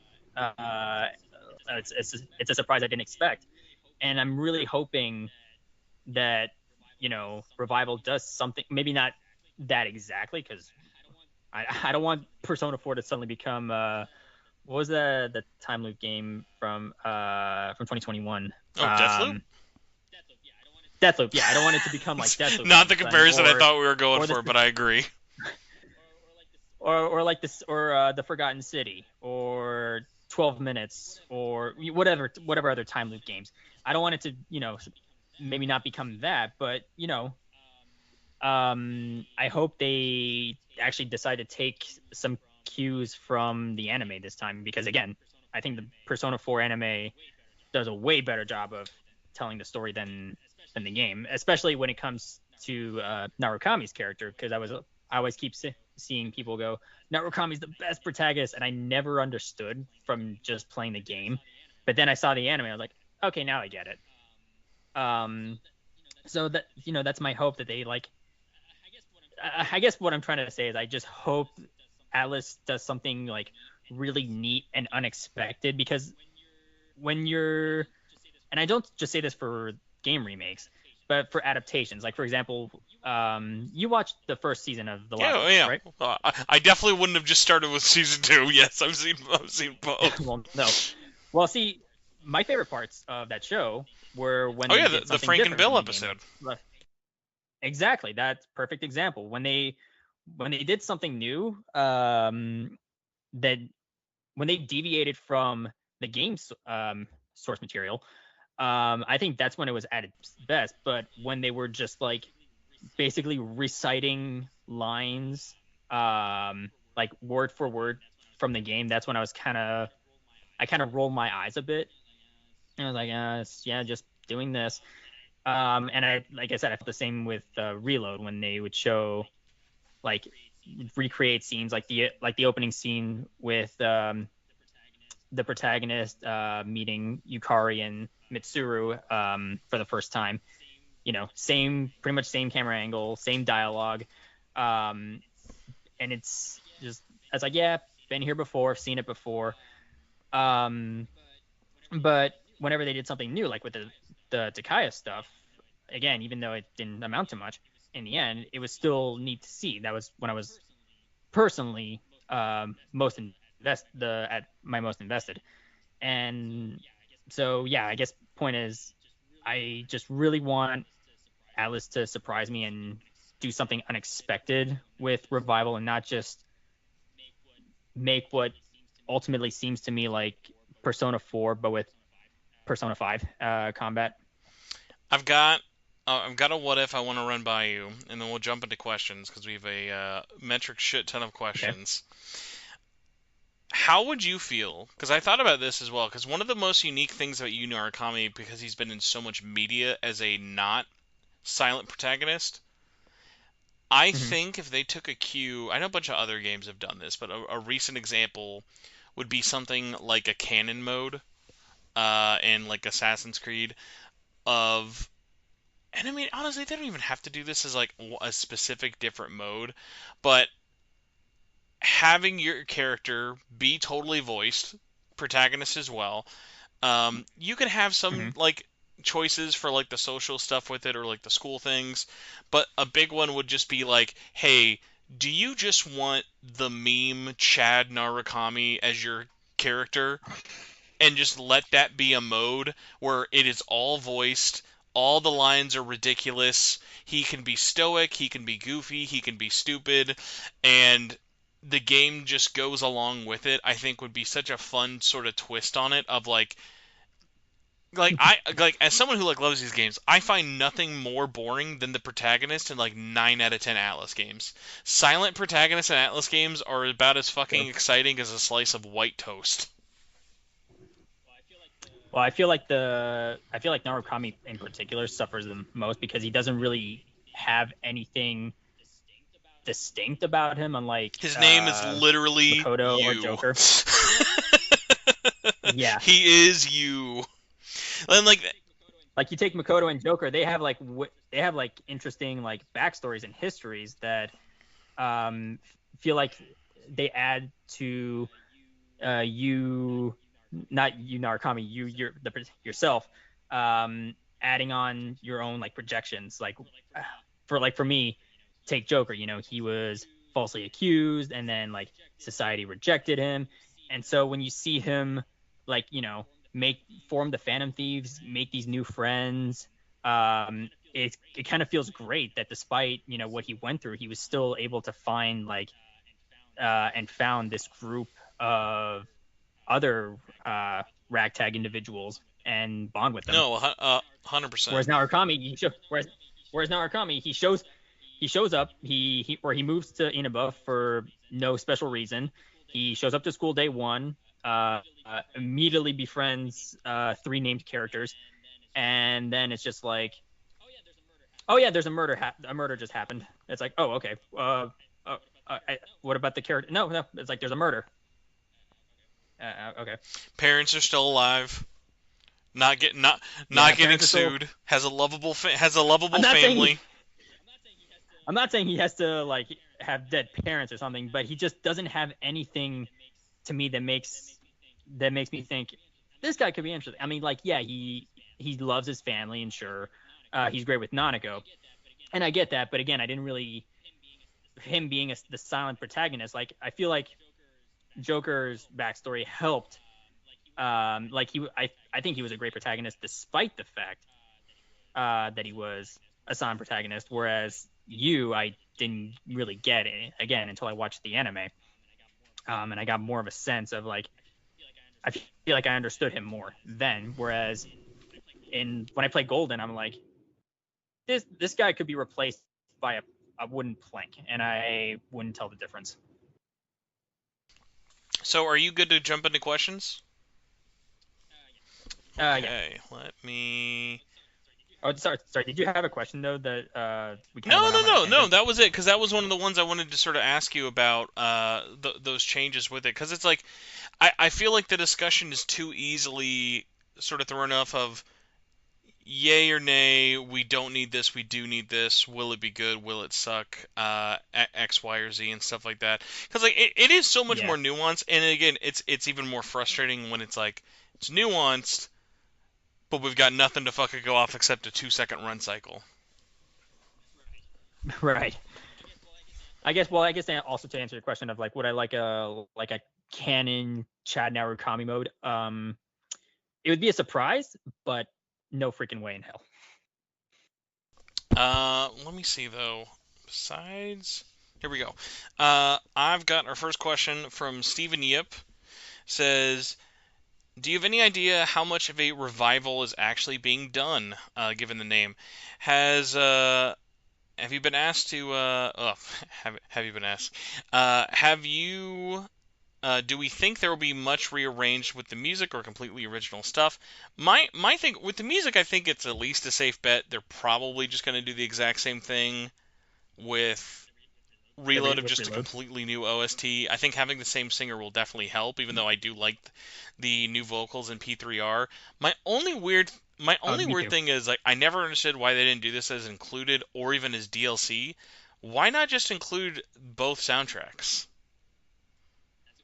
That That's was a good always point. really really weird with me. Um, one of the things I want to ask you.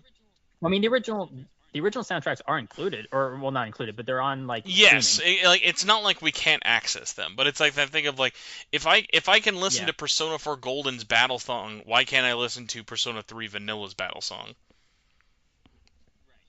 Right. Uh, and part of Steven's question I want to ask, what is your thoughts on the name Revival? Because it's like we kind of got into it a little bit. Like it's not like they're trying to do a reboot.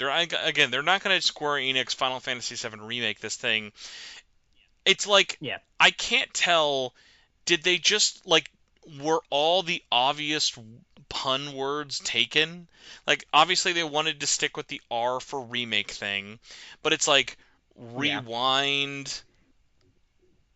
I mean like Well, my opinion on those is like all like rewind, replay, rerun. I honestly thought all those were lame, and and I think Revival is way better. it's definitely a It surprise. feels I saw no one guess Revival. it's on the nose, just like with it's just like how Reload was, but uh like Reload, I feel it doesn't feel as cheesy, and granted, Persona 4 is lighter in tone than Persona 3, so I guess a cheesy subtitle like Rewind or something like that would have fit fine. Personally, I wouldn't have liked it. I thought it was like, because you have, for me, I think Reload is, it's on the nose, but it's raw. Something like Rewind or Replay, on the nose, but incredibly lame. At least that's just how I feel, and I think so. I think Revival is was actually the better call. Let's go here. I've got a couple other questions on Twitter. Let's pull up. Wait, did we answer the first No, yeah, question? because the first one was basically of well, technically we answered the first question second and the second question first about music and then with the name. I Uh, see. next question comes from HB Potato Man. It says, "Is it finally time for them to remake their games that are trapped on handhelds?" So Oh, so the Paleo Sona, as I yes, like to call so them. it's like ironically because people love to bring up that chart that they did of like the top 10 most requested remakes. Great thing with that chart because half of them have become real already. Clearly Mm-hmm. the ranking was not important to the order they did it in. Like I think best case in point being that they fucking remade the 10th choice winner years ago with Etrian Odyssey 1 and fucking nobody and their mom played that cuz they charged 40 fucking dollars for an HD DS game. That's right. So I think that list is interesting of what to expect, but never the order in which it's coming in. Like it's been all over the place. Like Raida was in like fourth or fifth place. Persona 3 was obviously in first place, and the duology in second. But again, that list is so many years old at this point that I legitimately don't think I'd be shocked if I saw Persona 5 was in the top 10 games that need remade. Like that's how like brain broken we are right Yeah. now. So it's like and again, going back to it's never a matter of if, it's just a matter of when. The handheld games, at least with like if you're just talking about Persona 1 and 2, it is such a more expensive venture because of how different those games are, not only in terms of how they play. Ironically, the Oh yeah. scale is what's going to be a nice savior there, of like the scale isn't going to hurt it as much. I would actually just like it, especially just because we've gotten so much Persona. At this point, weirdly enough, I would just kind of like a remastered port. Like, do the Persona 3 and 4 treatment of give us the quick and dirty ports of the PSP remakes. Let us have those. I And agree. then if you really want to remake other games in between big stuff, I'd like for us to kind of get back to doing some more the SMT stuff. I'd love to see an HD version.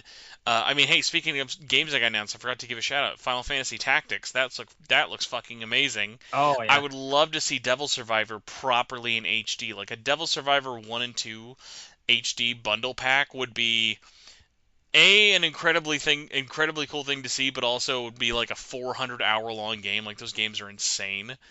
So I'd like to see a bunch of like the Persona stuff maybe go on the back burner for a bit for some of the other handheld games. But I mean, I know so many people out there. I'm not one of them, but I mean, I'd still fucking play it. I know there are thousands of people who are dying to play 4 for SMT4, who are like, I don't want to play a yeah, 3DS. And I think especially with 4 and Apocalypse being such a cool duology, I think those games getting a console remake would be cool. I agree. What about you? Best for like the well, just I can't really speak much for the SMT side because I haven't really delved into that side of Atlas that far. But just speaking for Persona, honestly, yeah, just take the uh, take the PSP versions, toss them on toss them on modern hardware.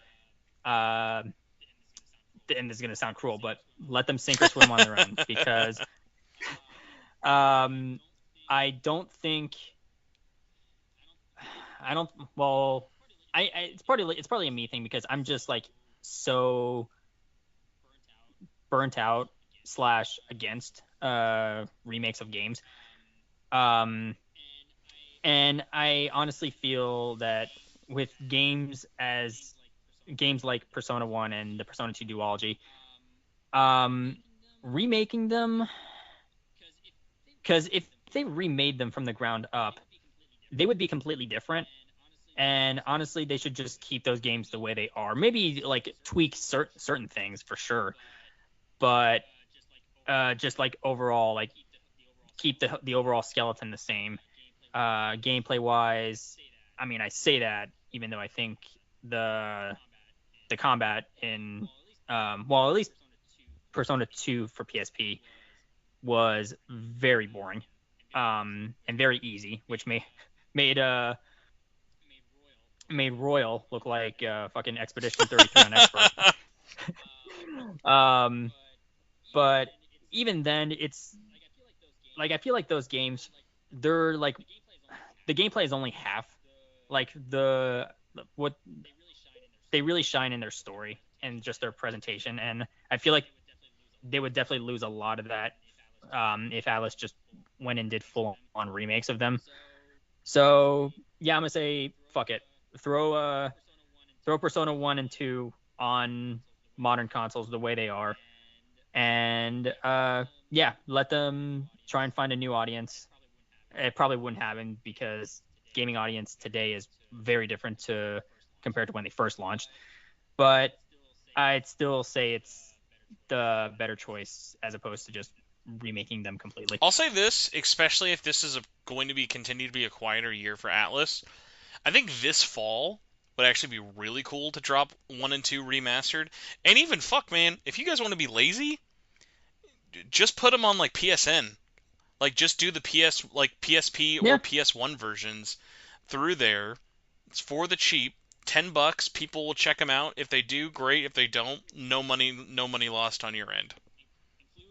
include both versions of the soundtrack, especially for Persona 1. That's very important. Um, and yeah, job done. Next question, let's see here, is by Suma. Says Atlus has been great about not showing games too early ever since Persona 5, except for SMT5, but that might have been more due to Nintendo being desperate for third-party support in 2017. Very true.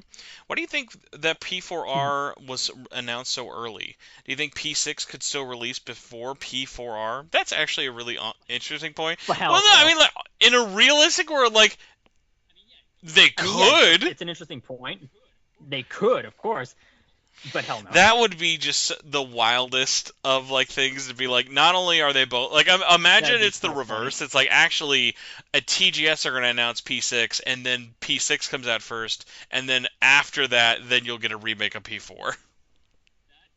That would would be a phenomenal piece of trolling, and I would I would stand up and give Atlus a 17-minute standing ovation from my living room. They also mentioned, as part of it, they wanted to mention P4R trailer should absolutely no music or remixes at all, further emphasizing that it is pretty early in development. That kind of, I more want to go back to, just because it wasn't there doesn't mean it's not been worked on.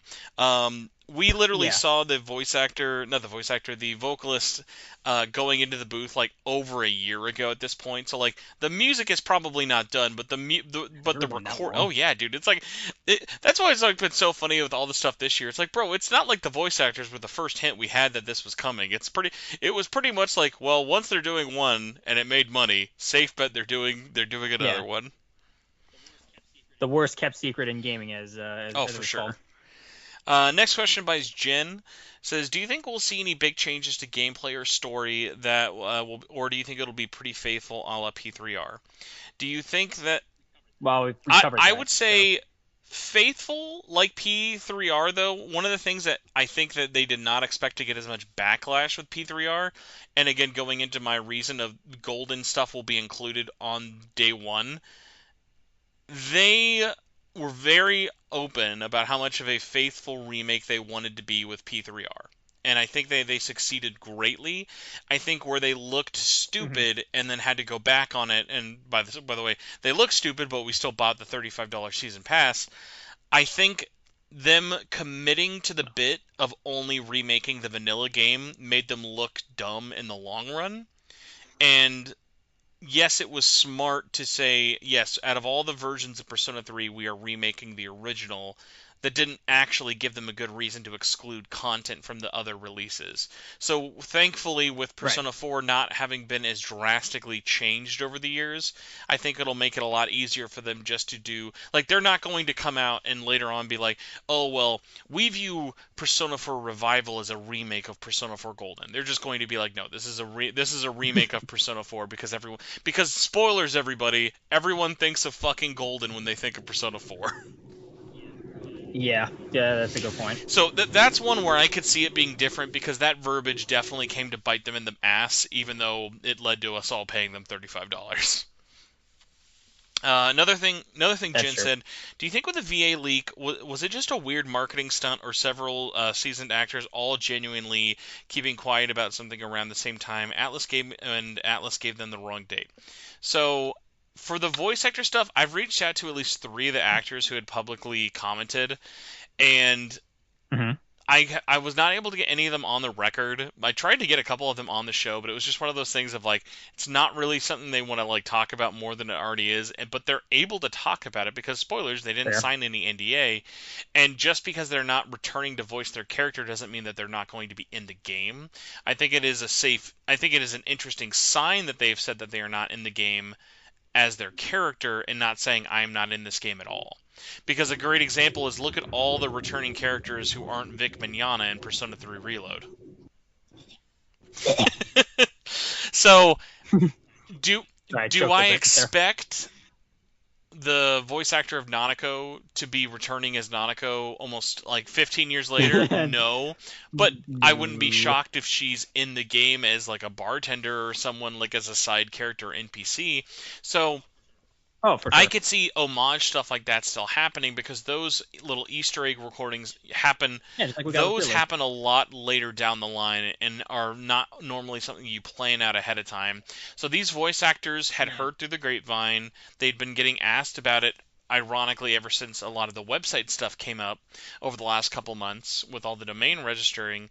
And they were like, okay, whatever. I know I'm not in this project. I'll just tell people. And it's not a marketing stunt. It was this thing of Aaron saw Yuri, Yuri saw Johnny. If you see one of your friends saying I'm not in this thing, you're going to think to yourself, "Oh, well, I mean if he said it, I can probably say it." And again, there's nothing Yeah. saying they can't say it. It's not a good look for them in terms of work, but at the time all that shit was happening, there was a big fucking long, overly dumb strike that was on for.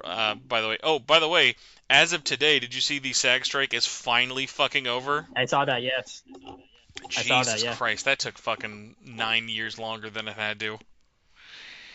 Yeah, it's like like it's just like So Vietnam. while I wish Atlus was doing 4D marketing chests with the voice actor stuff. Unfortunately, I can confirm that was not the plan. That would have been so funny if Yeah. that was the case, but they are not that big brained. Last bit, Jen said, not a question, but it low-key annoys me that they supposedly cut Kotone for budget and time concerns, and then they are spending budget and time to remake a game that doesn't really need a remake. If P4R sticks very close to P4G, it'll feel fairly redundant IMO. I totally agree. I'm going to be honest with you, though, and disagree in the money sense of things.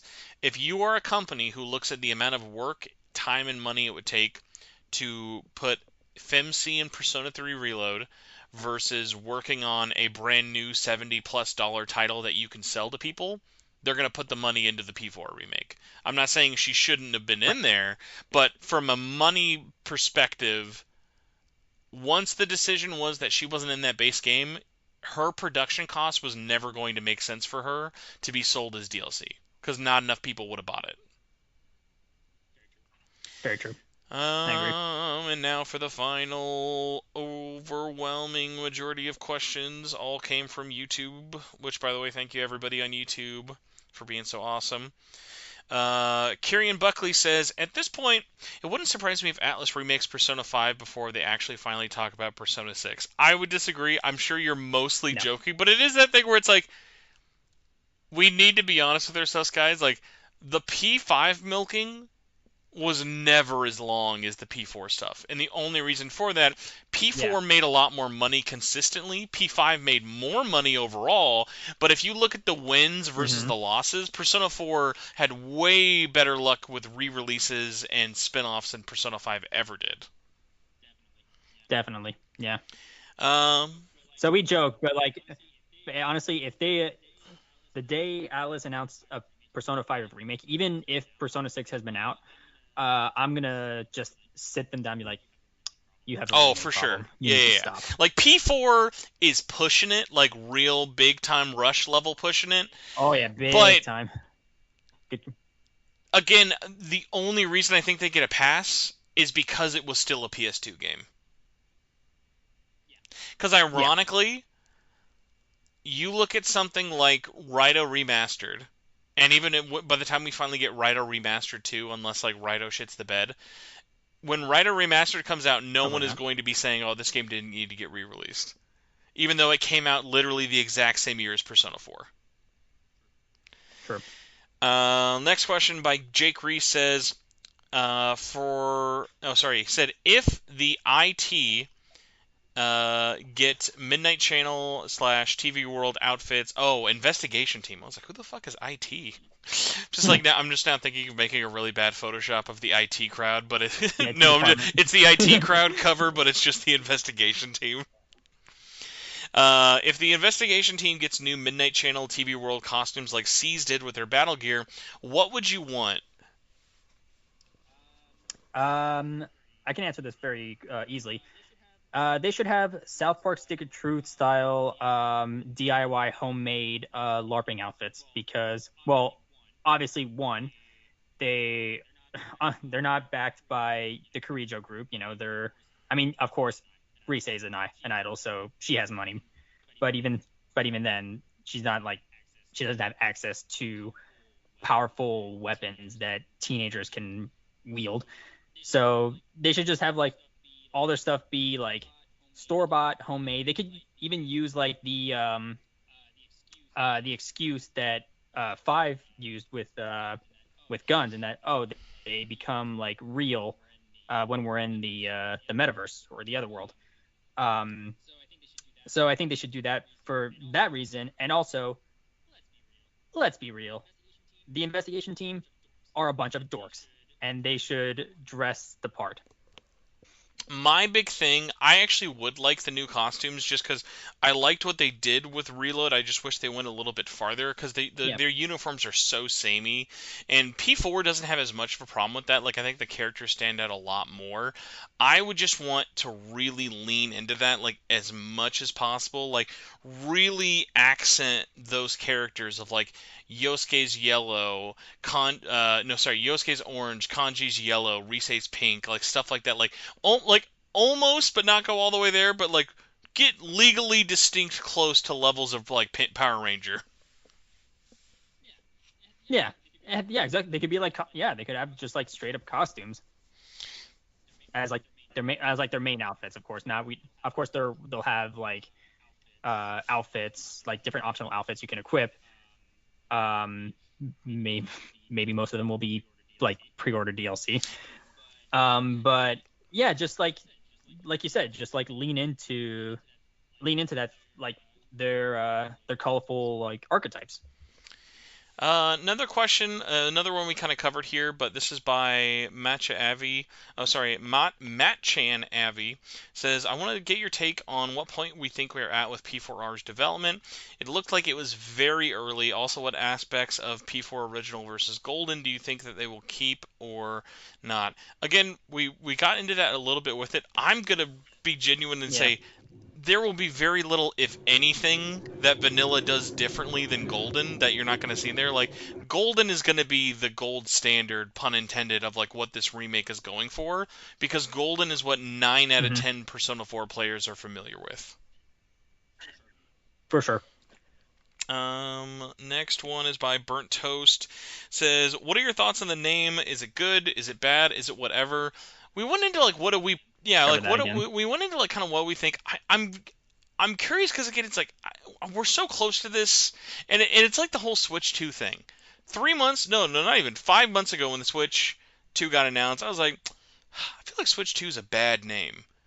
$500+ later, clearly I didn't think it was that bad of a name. It was like I look at it now. I mean, you could still think Oh, it's a okay, that's bad true. But name. it's like I look at it now, like now that it's like I've seen it in stores, I've seen the sections all there. I'm kind of like I like the difference. I like that it's there, dude. They even got me because I fucking like when I saw images of like how much red is at the fucking top of those Switch games. I was like, bro, that banner does not need to be that big and that empty. And now I look at Switch 2 physical games and I'm like, damn, I kind of like how they look. I'm like time changes us. We're fucking weird creatures. So I feel like it could go any way under the sun. And let's be honest, as this podcast is very prevalent, 9 out of 10 of us are just going to fucking call this P4R anyway. Yeah, I mean, I feel like I already do. I apparently can't stop calling it Reload, so clearly I'm just remake Shillbrain over here. Well, that's why you just say Yes. P4R and not give the full title. Jaffinator says Yoshitsune or Cendrillon, who will be more broken? To which I say, clearly you forgot about Inu. Bleh. Oh my god.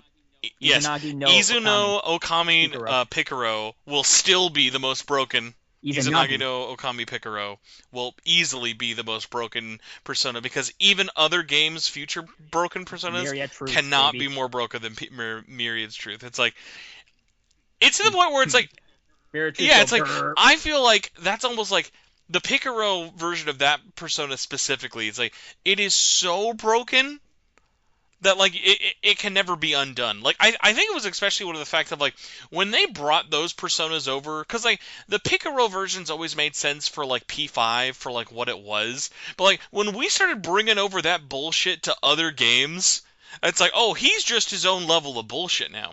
Like, literally, I'm surprised they haven't done this. And they could do this for like other Mhm. games, but like they didn't even do this with P3R with the secret battle Joker fight. Fuck Joker using Well, Arsene. I want to get into that Oh after this yeah, for yeah. a second. Well, I was Go like, ahead. man, for super bosses, I'm shocked we literally haven't had Izanami no Kami Picaro be a super boss. That is wild when you really think about it. Yeah. Um, but no, that was basically it in terms of like who I think will be more broken. But before you forget, what was your thing you were gonna say? So I was thinking. So you mentioned. So of course, when episode I gets released for Reload, we had Joker as an extra super boss, and it'd be funny if they did that for Revival as well, because so there's this huge, and I saw this. This was a comment made by someone on Twitter. I forgot who, but this because this was on Sunday when it was first revealed. But so someone said like, imagine if they have Joker as a super boss in Revival, um, because there's this huge headcanon for a lot of people, for a lot of fanfic writers, that Joker is originally from Inaba. So you have this funny dilemma of like the investigation team are fighting this the grown up super powerful version of the kid who lives like a couple blocks away, like the 11-year-old who lives like down the street or something.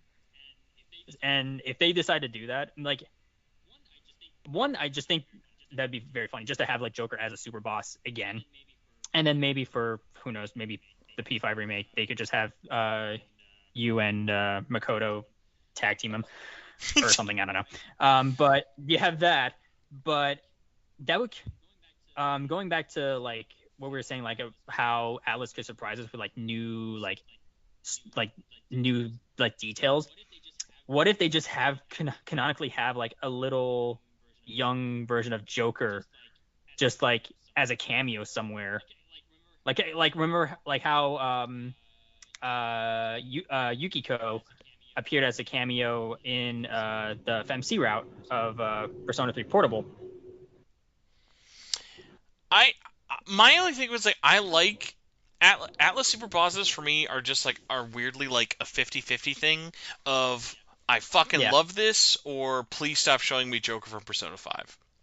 So it's like it's one of True. those weird ones of like I would like them to sort of mess around with it. I want to see more funny ones with it. Honestly, I think even for this one, like they could do some other dumb weird stuff where it's like I would love for them to almost get weird with it of like whether it be optional fights or like proper super bosses. Like let's if you want to think of some Mhm. stuff to nickel and dime me for DLC, I would love to see stuff like here is a boss fight between you get to fight Labris, you get to fight Sho, you get to fight the Persona Q1 and 2 people. You get to fight like all this Yeah. stuff or like other ones of like even if stuff that like doesn't make sense but it's like oh fuck it. Um Other changes that like again aren't major, but are things that other spin-offs or sequels did that made a big difference. Like a really cool one that I would love to see in this game that I doubt they would do, but would add a lot, especially in terms of it just being a brand new playable character. One of the best things I thought Ultimax did story-wise was actually give Risei's persona combat ability because realistically, Oh yeah. there's no fucking reason to combat the person who's your navigator can't do combat. So I would love it if they actually Yeah. added that into the game earlier and gave Risei the ability to be a real party member. I don't know if they would do that but of course like we saw uh Fuka got some new abilities in Reload, so obviously we can definitely expect the same for Risei. I just don't know how she would fit as in like be a main party member. The trophy for P4R will be now get Risei to say all 1,000 lines. Oh god, there's gonna be even more lines to say. But just to ask, like, what would you think about? Okay, so not in having Joker not in super boss form, but in having him be like a cameo, like small child, like somewhere in Inaba. I think that stuff could be fun. My only problem with that, especially with a lot of Western focused like fanfics like that, when I see stuff like that that I think are fun but don't have a lot of realm and like reality for it, especially with like specific ties, I always feel like if you mentioned this to like the Atlus dev team at like P Studio, it would be like that one like interview with like Donald Trump where he's like, you're telling me this for the first time. I'm you. I feel like I literally feel like you could go up to show. I feel like you could like literally go up to Wada or Sojima and be like, so what made you want to include Yukiko, like a young Yukiko in Persona 3 Portable? And he's like, I don't even remember her being in that game. What are you talking about, That's all bro? it. They're gonna be Be like, like, they're gonna be is like, that? no, man drinking at bar is not Vincent. I don't even know what you're talking about. Is Like, not what do you Vincent. mean? What are you talking about, bro?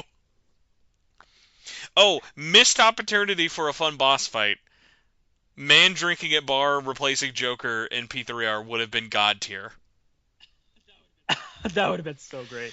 But like it's just stuff like that where it's like I think it's fun, but it's like it's so removed from reality of like what they kind of think of like for story stuff. Like I'd rather have them almost lean more into the Yeah. stuff that we know got cut. Like I'll put this out right here. Kind of speaking of like things that get added either drastically or not.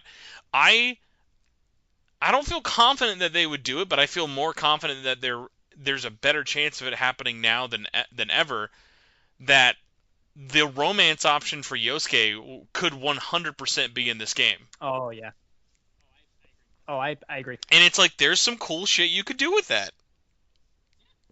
Yeah. Um, I I mean, I feel like they would. I feel like at that. I wonder if we would probably get questions like, okay, so you have it for Yosuke, why not yo Kanji? no yeah, and that's the slippery slope, especially because P Studio likes to have their OTP pairings of like, yes, you can date Naoto, but in all other like media depictions, Kanji has to end up with Naoto.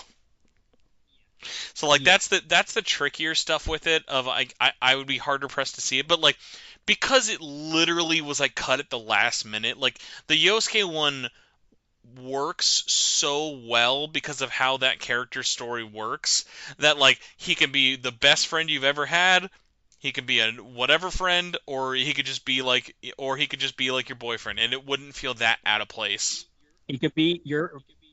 He could be your Yes. partner. You could say. Let me go. Brokeback Mountain Yes, style. Brokeback Inaba. Let's see here. Wish I knew how to quit you. Quit you. Jesus Christ. Sorry.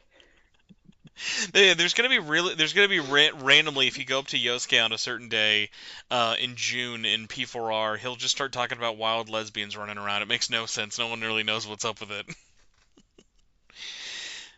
Just be like, it's fine, bro. Decimo says, "Are you excited for the remake, or would you rather Atlus focus on P6? Personally, I'd rather have P6." Going back, I agree. going back I to the thing, and I think honestly, you're probably more in the camp of like, I don't even want a remake. I just want all the effort going into it because it's like, while I have like said, hey, these are separate Yep. teams working on all these games, it is undeniable that if all of these teams who worked on Tactica, Royal, Reload, Revival, etc., all worked on P6, that game would have been out by now, 100%. Oh, So absolutely. I definitely understand it. I think my word was like, because they've at least been so smart about not announcing Persona 6, it's actually like it's going to be at a point now where they will be so far removed from that game that there will be no way to not be hyped about it, because it'll just be one of those things of like everybody wants it. No matter what point you started being a Persona fan with in terms of 1 through 5, like we're going to get to a point where there will be the people who have only ever played Joker and Smash Bros. Who are going to be like, "Damn, bro, I can't fucking wait for Persona 6." Yeah. Well, I wonder how many people saw the Sonic Racing trailer and was like, the guy from Smash? I really hope, by the way, like I never use this as an example, but God, I hope there's no one out there whose exposure to the series was Sonic Forces pre-order bonus. Well, do you know my first exposure to Please don't say Persona was? Sonic Forces pre-order bonus. Oh man, how did you know? No, it was that actually was even worse than that. It was a video on YouTube called "Let's Examine Persona" by Yandere Oh Dev. my God.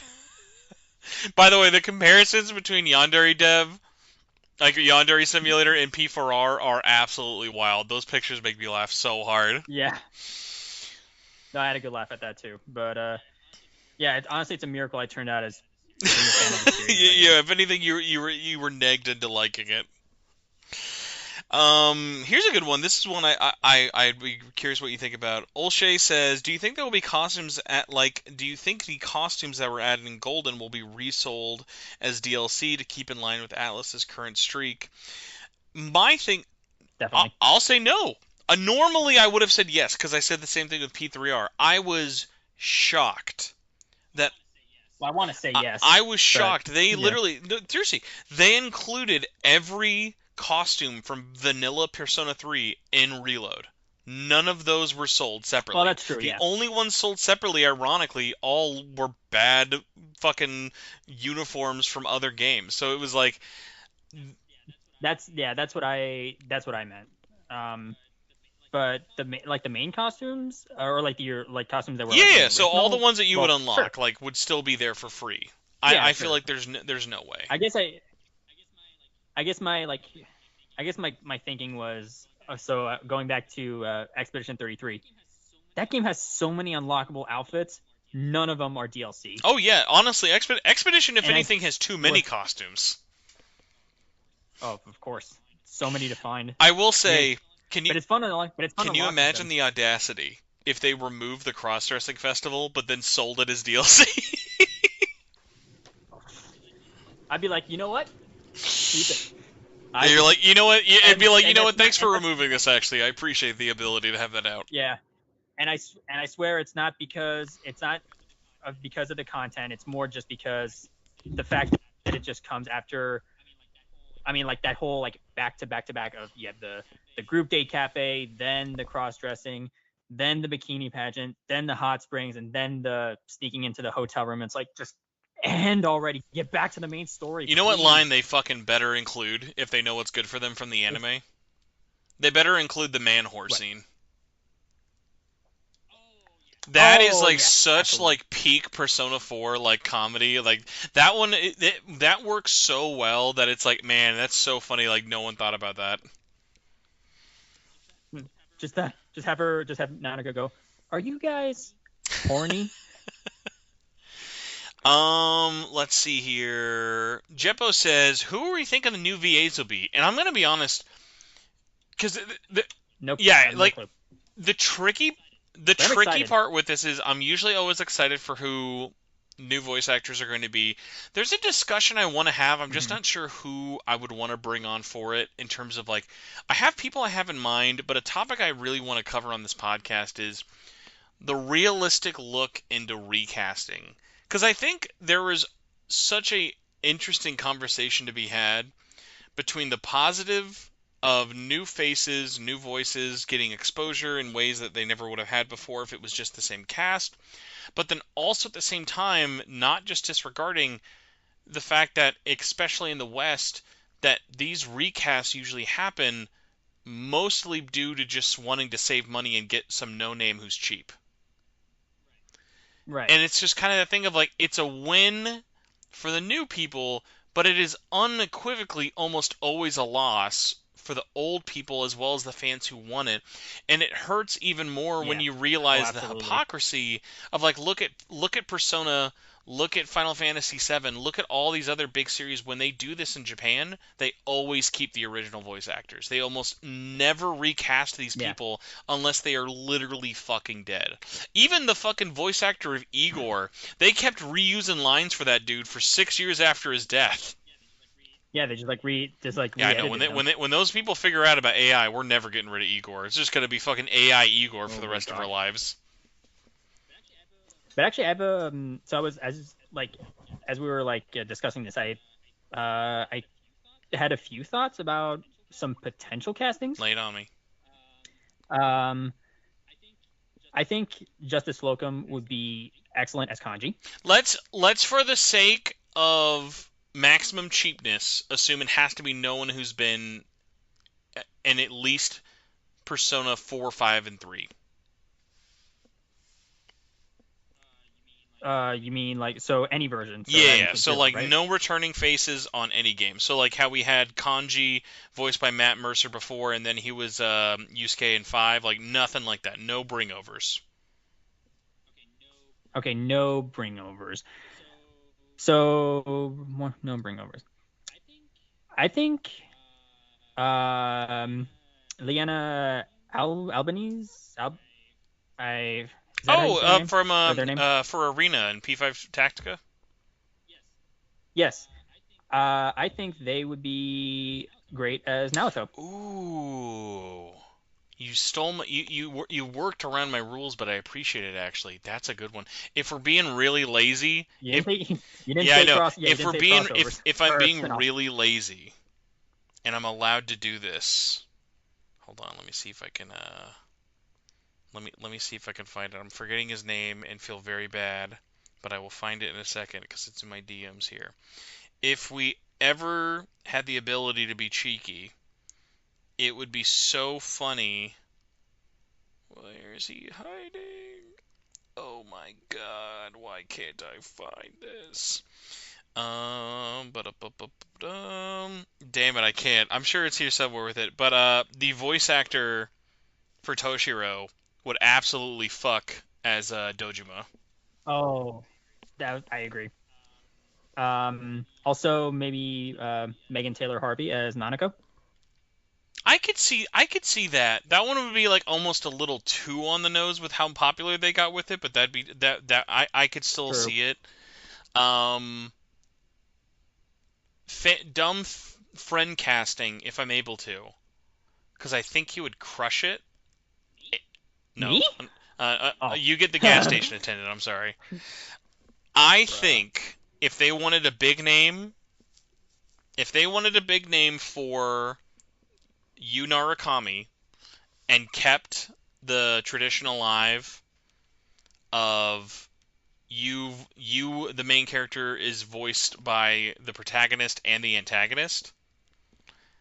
I Hmm. think Ryan Colt Levy would be great at Adachi because Oh. he's got enough range from like just fucking Chainsaw Man alone as Denji to bring that energy into Adachi while also still being calm, cool, and collected for you. I could really see. Yeah, I could see that honestly. Um, let's see here. I guess I would also throw out Kaiji Tang as a possible Dojima. I don't know why. I feel like Kaji would be. And this is not even like my brain went immediately to Muraoka, like the teacher. Yeah, I could yeah. just see him just as a more goofy character, but yeah, there's too many people with it. Let's see here. And it's fun to speculate. Next question. We've got three left, and then Spencer can finally go have dinner at 10 p.m. at night. Yeah. Jaundice, who I hope does not have jaundice. Oof. It's actually probably John Dice, but I just looked at it, just like John. I was gonna just looks like jaundice. Here's some I'm John like, Dice. hi, you know what the kids remember in 2025? Jaundice. It says, do you think Persona 4's themes are more relevant today or back in 2008?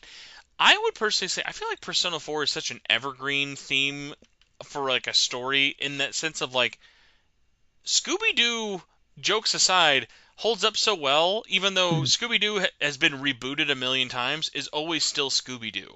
There's something so kind. Velma. We don't talk about Mindy Kaling on this podcast. Not after what she did last time.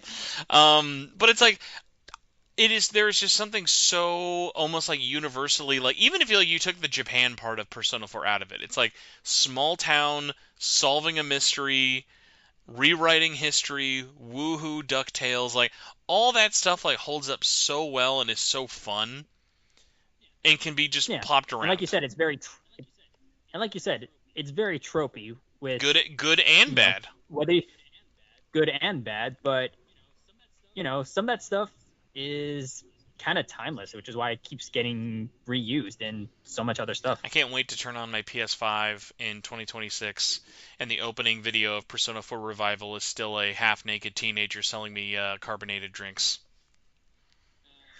Yeah, that's They're like, first cutscene, huh? You didn't want to wait for a little bit? Maybe make that. Nope, that's the first thing? Alright. Thank you, okay. 2008. At least well, at least we mean to start as we go along. Let's see. Anime Freddie Mercury says, did the statement by Wada imply that they haven't started development for Persona 6 yet? With the we are planning the future of the Persona series development. Again, it kind of goes back to that's as much as they can say without just literally saying Persona 6 is in development.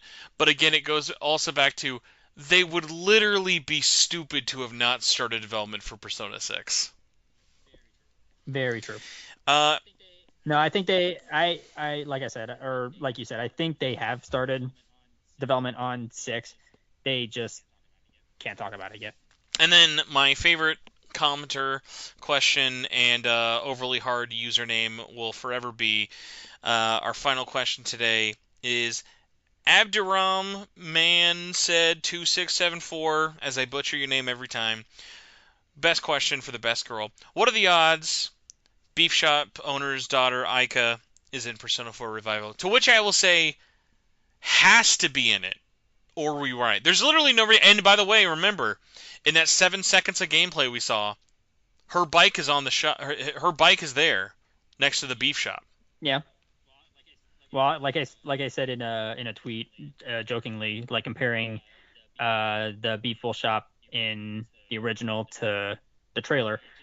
I made a joke. They have air conditioning now. Technology will never be the same. But in all seriousness, I think it's a solid chance. I mean, like I said, I feel like if they're gonna just do a remake, like obviously add new things, but feel free to borrow from what they've made since. So like with the anime, just fuck it, take I Aiga, put her in the put her I in will say revival. though, the realist in me also does remember the fact. I think I even said this when Persona 3 Reload got announced. I was like, bro, they have the perfect Velvet Room attendant with Theo. Clearly, they wouldn't remove him from P3R. To which case, he was not in P3R. It was like the Theo Yeah, erasure will not be forgiven or forgotten. couldn't even get like a He small did no, he mention. did get mentioned. I will give them yeah. Oh, So did he? one of Elizabeth's random dialogues is that she will actually mention her brother, not by name, but she does say, "I do have a brother. I do have an idiot brother. You should meet Oh, him okay. sometime." Oh, I think I remember So that. Yeah. I Okay, you're give right. them Well, bonus points for at least like not completely murdering our boy, but yeah, like yeah. Theo deserved better. So Atlus, It's nice. It's nice that when we get like some kind of acknowledgement, even if it's not a full on name drop. It's nice when they do acknowledge like their own history except if you're any of the in unless you're the some way. Velvet Assistants from Persona 1 or 2, you will be ignored for the rest of all eternity. Yeah. Sorry, Well, sorry, we singing lady and piano they man. sing us a song. Yeah, Belladonna and Billy Joel. Right. That was their names. You They said are piano now. man. I had to. All right. It's horrifically late, and I think we've done this for maybe 9 hours. This might be a 9 hour long show. Liam, where can people find you? Where are you stringing our heartstrings along? And what are you doing these days when you're not making bad tweets? um, that's like all I do. No. So I'm on Twitter. Not calling it the other name, of course. Blue Sky. Liam underscore We Omega. call it the other Blue That, Sky. well, yeah, that too. I make, like we said, bad tweets, but I also post video game covers, songs of covers of video game songs. Jesus Christ, that took a lot of effort to say for some reason. I'm probably just hungry like you. Um, Mostly from Persona and SMT, but occasionally I do other game series like Yakuza. I am planning, of course, an Expedition I 33 was like, cover. how has that not happened Which yet? I'll Wow, shouldn't we be like 4 covers deep into this now? Well, here's the thing. I'm waiting to get the right outfit for them. Oh, I'm gonna guess one of the songs you want to do a cover of because like obviously there are so many obvious picks. I forget the name of the Okay, go. song, but the one that plays during the first, no, I guess it wouldn't be the first. The song with vocals that plays during your second, nope, it's not the second fight. The third fight with Renoir on the very. No, actually, you're wrong. You're wrong. It is the second fight. Is there vocals on that one? No, you're right. There isn't that one. Okay, because I was There's trying the to yeah remember. There's a the lot of first fights with the that guy. yeah. So there's so the one you're thinking of is so when you fight him the first two times, it's the song is called Une vie à t'aimer, a life to love. The first fight is instrumental. The second has vocals, and then the third time you fight him, it's a different song called Une vie à peindre, a God, life that to song paint. is so good. The last one is so it's This so it's such a. By the way, there are so many hilariously long songs in that game. I mean, did you notice how long they were exactly? Oh yeah, that is true. Isn't there one like literally like 33 minutes long? No. So there's multiple songs called Une vie à. So Une vie à peindre, Une vie à t'aimer, Une vie à rêver. They're all 11 minutes, which, put them together, what do you That get? makes sense. I was like, a 33-minute long song would be probably actually dangerous for someone to have to ever recreate. So three 11-minute songs is a Yeah. lot more doable. Yeah. Well, actually, I will be. Well, it's hard because 11 minutes is, well, it's long, and Twitter only allows me to do 2 minutes 20, and even on Instagram, I can only do 3 minutes max, which I try to do. I try to keep under that limit because I don't want to have to like splice up the cover and be like, hey, check out the full thing on YouTube. I like to do the full thing on the Hmm. social platforms. But anyway, so yeah, I'm on Twitter, Liam underscore Omega. Same thing with Bluesky. Um, on Instagram, I'm Liam underscore Omega 99, I believe. Um, and yeah, that's pretty much all my pluggables. I do still have a Ko-fi, which I do take requests for covers. If you want to just leave me a tip and then suggest a song, I will do it for you. And that's pretty much all I got. All right, I will make this quick and painless for everybody. Thank you for listening to a very lengthy, hopefully not too girthy show. Hopefully you enjoyed the discussion. If you enjoy the show and want to support for free, please consider following on YouTube, subscribing, liking, commenting on the videos. Seriously, seriously helps. Big thanks to all the recent support from everybody. If you want to also join our communities, we've got Facebook group, Discord, Twitter, Blue Sky, all that fun jazz. Besides that, don't forget, leave 5-star reviews if you can on iTunes, Spotify, all that fun stuff. All that stuff for free really, really helps get the word out about the show. But if you do want to help monetarily, you can always go to patreon.com/SMTN and donate as little as $1 to get the show early and some other extras, or $5 and up makes you a executive producer and get your name said at the end, just like our wonderful executive producers this week, who are Twist, John Massey, Jesus Coon, Crazy Sloth, Michael Wilson, Budweiser Tall Cans, Carlos Hernandez, Cross Renren, Winnie, Jagingus, Gorosero, Solaire, Stephen Yip, and Patrick Dissart all have. Thank you all so much for listening to the show. Liam, thank you for geeking out with me for almost 3 hours and 33 minutes. We Thank you for almost made having it me. that long. Look, look forward to doing this again for the Game Awards. It's going to be the Expedition I'm 33 show. I'm willing I'm willing it in. The spoiler cast can happen sooner than that. I just need literally one YouTube comment that says, "Spencer, please do the Expedition 33 spoiler cast." Then I will feel All right, then I will feel legally all right, I'll hop on obligated. my alt. I'll hop on my alt account. All right, everybody, thank you for listening. I will see you next week, hopefully for some Rido goodness, but until then, I am desperately in need of some food, so I will be saying adieu. Liam, goodbye. For those who come after. Damn, yeah, I should have said that. Why didn't I say that? Now I'm just stuck talking about feet.